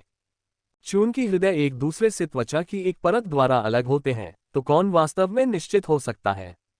जैसे ही सुबह 6 बजे के आसपास भोर हुई, एल्डर यू पहुंचे। मास्टर बान ने एल्डर यू को बहुत देर तक घूरा, फिर अपने पीछे के क्षेत्र को देखा। अंततः अपनी जिज्ञासा को रोक पाने में असमर्थ होकर उन्होंने पूछा, क्या तुम अकेले आए हो? फॉर्मेशन मास्टर कहाँ है? उसकी चिंतित अभिव्यक्ति देखकर एल्डर यू ने उसे आश्वस्त किया, चिंता मत करो, वह जल्द ही यहाँ आ जाएगा। मास्टर बान के पास धैर्यपूर्वक प्रतीक्षा करने के अलावा कोई विकल्प नहीं था। थोड़ी देर बाद, जब सुबह के 6 बजने वाले थे, महुआ आया। उसके कंधे पर एक स्टोरेज बैग लटका था और उसके हाथ में एक बड़ी स्टीम्ड बन थी, और वह उसे खाते हुए रिफाइनरी शॉप की ओर चल पड़ा। सुबह का सूरज बादलों को चीरता हुआ उस पर एक हल्की सुनहरी किरण डाल रहा था। महुआ ने भाप से पका हुआ बन खत्म करने के लिए संघर्ष किया, और जब उसने अपना सिर उठाया और एल्डर यू और मास्टर बान को देखा तो दूर से ही उनका अभिवादन किया। मास्टर बान बहुत देर तक हक्के बक्के खड़े रहे, और जैसे ही महुआ उनके पास आया, वे खुद को रोक नहीं पाए और पूछा, महुआ, तुम यहाँ किस लिए आए हो? महुआ ने अपने स्टोरेज बैग को थपथपाया और मुस्कुराते हुए कहा, मैं गंभीर काम के लिए आया हूँ। इससे पहले कि मास्टर बान पूछ पाते कि गंभीर काम क्या है, एल्डर यू ने मुस्कुराते हुए पूछा, क्या सब कुछ तैयार है? महुआ ने सिर हिलाया, सब तैयार है। फिर महुआ रिफाइनरी शॉप के अंदर चला गया, उसके पीछे एल्डर यू भी थे। पूछने का समय न होने के कारण मास्टर बान केवल उनके पीछे अंदर जा सके, उनका मन संदेह से भरा हुआ था। कौन सा गंभीर काम? आखिर यह बच्चा क्या करने वाला था? मास्टर बान को जल्द ही पता चल गया। महुआ एक इमारत की नींव पर पहुंचा, एक जटिल वास्तुशिल्पीय संरचना मानचित्र फैलाया, और अपने थैले से 3 प्रकार के संरचना कलम, बारीक, मध्यम और बड़े, निकाल लिए। फिर उसने 5 तत्वों के 5 रंगों वाली आध्यात्मिक स्याही पीसकर संरचना का चित्र बनाना शुरू किया। अपने छोटे से हाथ में एक फॉर्मेशन पेन लेकर महुआ ने आध्यात्मिक स्याही में डुबोकर फॉर्मेशन आरेख पर नजर डाली, फिर पत्थर की नींव पर फॉर्मेशन पैटर्न का पता लगाया। उनका आचरण संयमित था, उनकी तकनीक कुशल थी तथा उनकी ब्रशवर्क सहज प्रतीत होती थी। ऐसा प्रतीत होता था कि वह एक मास्टर की तरह थे। मास्टर बान को आश्चर्य हुआ। फॉर्मेशन मास्टर एल्डर यू ने जिस बच्चे का उल्लेख किया था, वह कौन था? क्या ये 10 साल का बच्चा फॉर्मेशन मास्टर बन सकता है? मास्टर बान को भावनाओं का उथल पुथल महसूस हुआ, उनके विचार अस्त व्यस्त हो गए। उसे यह याद करने में कुछ समय लगा कि एल्डर यू ने ऐसा क्यों कहा था कि वह फॉर्मेशन मास्टर से पहले भी मिल चुका है। दरअसल महुआ उस मोहल्ले में नियमित रूप से आता था, अक्सर उसके पास पीने और बातचीत करने के लिए रुकता था। वह उस लड़के से कैसे नहीं मिला होगा? आगे सोचने पर मास्टर बान को याद आया कि जब उन्होंने पहली बार महुआ को देखा था, तो वह लड़का जमीन पर लेटा हुआ पत्थर की नींव को देख रहा था, शायद जमीन का जायजा ले रहा था और वास्तुशिल्पीय संरचना को समझ रहा था। उसके बाद से वह बार बार यह सुनिश्चित करने के लिए वहां आता था कि निर्माण संरचना वास्तुशिल्पीय संरचना मानचित्र से मेल खा रही है। इस बात पर विचार करते हुए, ये वास्तव में एक फॉर्मेशन मास्टर के कार्य थे। उन्होंने कभी इस दृष्टिकोण से इसके बारे में नहीं सोचा था। मास्टर बान ने अवर्णनीय रूप से जटिल भावनाओं को महसूस किया। यह कोई आश्चर्य नहीं था कि उन्होंने इसके बारे में नहीं सोचा था। कौन ऐसी बात का अनुमान लगा सकता था? मास्टर बान ने फिर से महुआ की ओर देखा। महुआ ड्राइंग फॉर्मेशन में डूबा हुआ, गंभीर भाव लिए हुए था। उसकी नज़र थोड़ी केंद्रित थी, उसकी हरकतें शांत लेकिन सटीक थीं। उसके व्यवस्थित स्ट्रोक में एक बेलगाम प्रतिभा का भाव था, जैसे एक के बाद एक जटिल पैटर्न उसकी कलम के नीचे उभर रहे थे, रहस्यमयी व्यवस्थाएं बना रहे थे। ये व्यक्तित्व कुछ दिन पहले के मासूम, हंसमुख, प्यारे से बच्चे से बिल्कुल अलग था। मास्टर बान ने आह भरी। इतने वर्षों तक जीवित रहने और इतने सारे साधकों को देखने के बावजूद उन्होंने यह उम्मीद नहीं की थी कि वे इतनी गलत हो गए हैं।